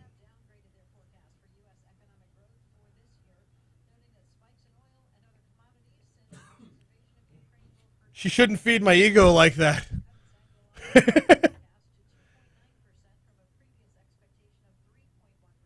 Mike was still hot on the end of that.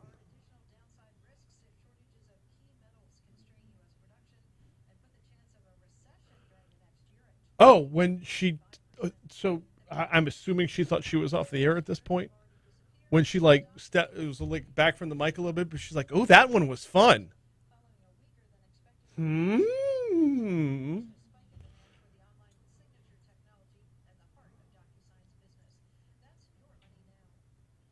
Amber says, oh, Amber, stirring up a hornet's nest. Watch where I take this.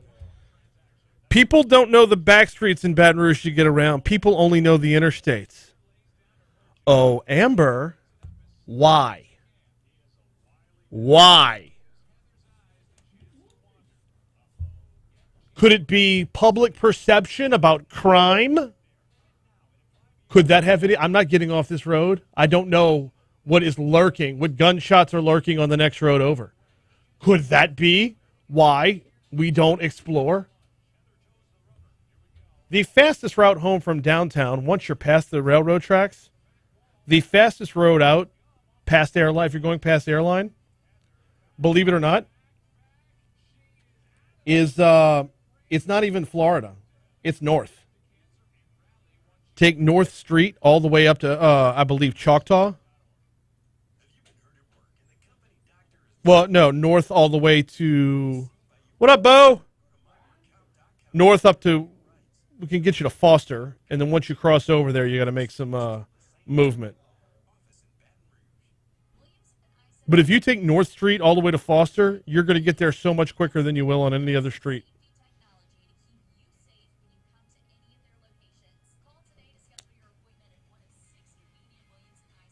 Actually, forget North. Just take Choctaw.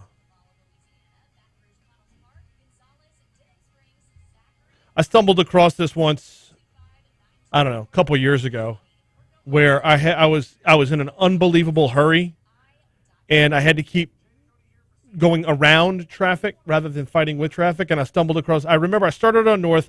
I can't remember if I got on Choctaw at Acadian or from Foster. I think it was Foster. I think I took North all the way to Foster, made a left, made a right on Choctaw, and before I knew it, I was by Villa Del Rey.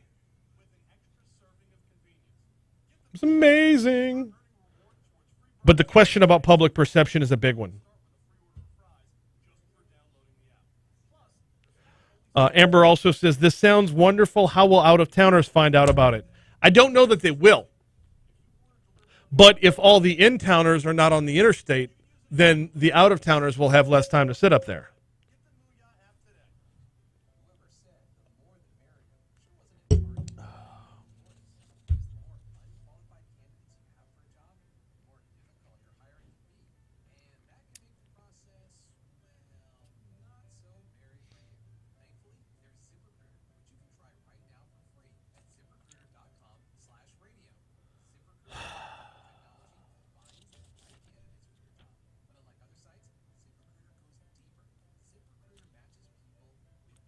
You know what? We're gonna skip the promposal thing. I gotta end in West Feliciana Parish with something that should have been in the outside in, and it's totally my bleeping fault that it wasn't.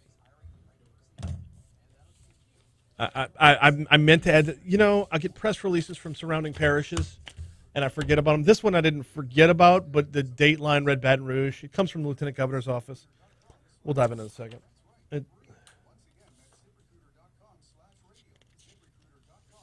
No. Long COVID-induced diabetes and depression. Yeah.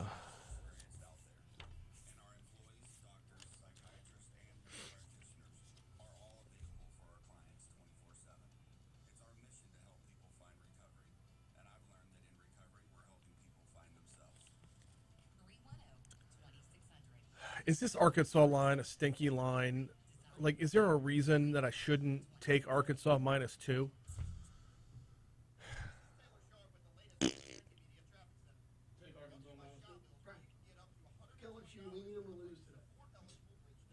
Yes, I'm aware of that. I can't bet with the word. So I'm on remote during the game tomorrow. The outdoor expo. Oh yeah, see that's what I'm saying. But I was gonna do softball the first game. Nick's got a second game. Jeff's got baseball. We're good if LSU loses today. Yes. We're good. My bet isn't going to affect the outcome of the game though. Yeah, but I'm taking the over. Oh, shit. Let me get on the over right now before it goes up. They figure out a way to blow it.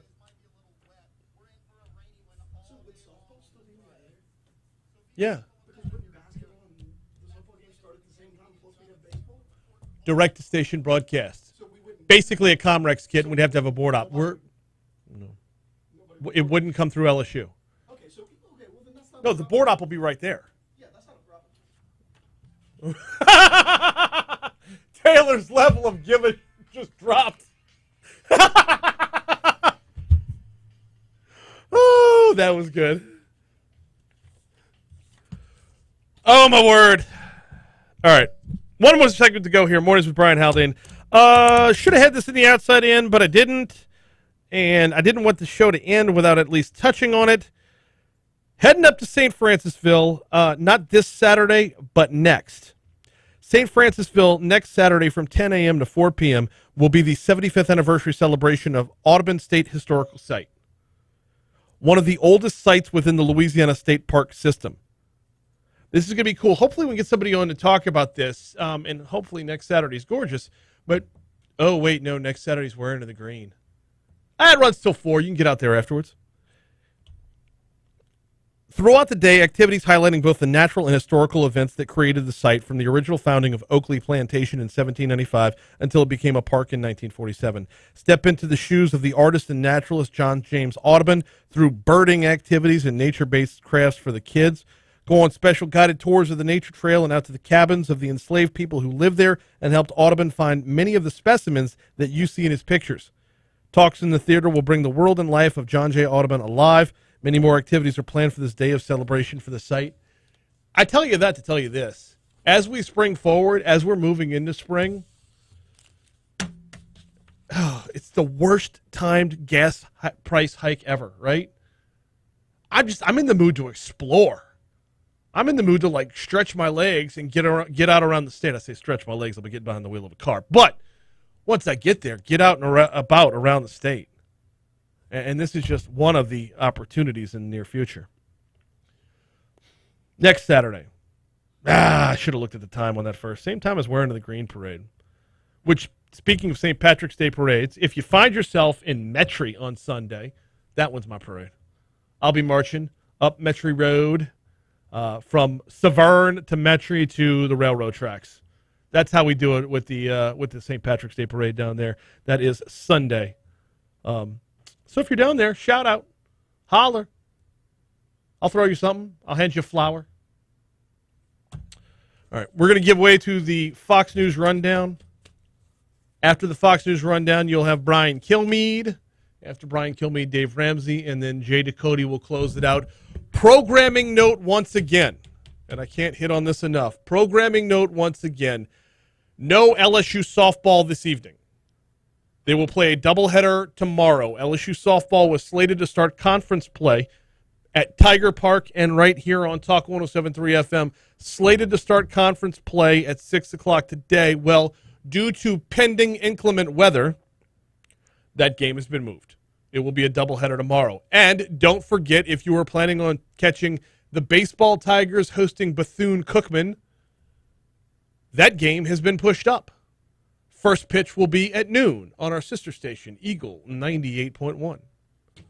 Basketball will be the second game of the day, somewhere in between 1 o'clock and 2 o'clock. Other than that, have a great weekend. Have a safe weekend. We will reconvene 6 a.m. Monday. Condon will be by. We'll have Medical Monday. We'll have Stephen Waggus back, and we'll open a legislative session. Have a great week. End.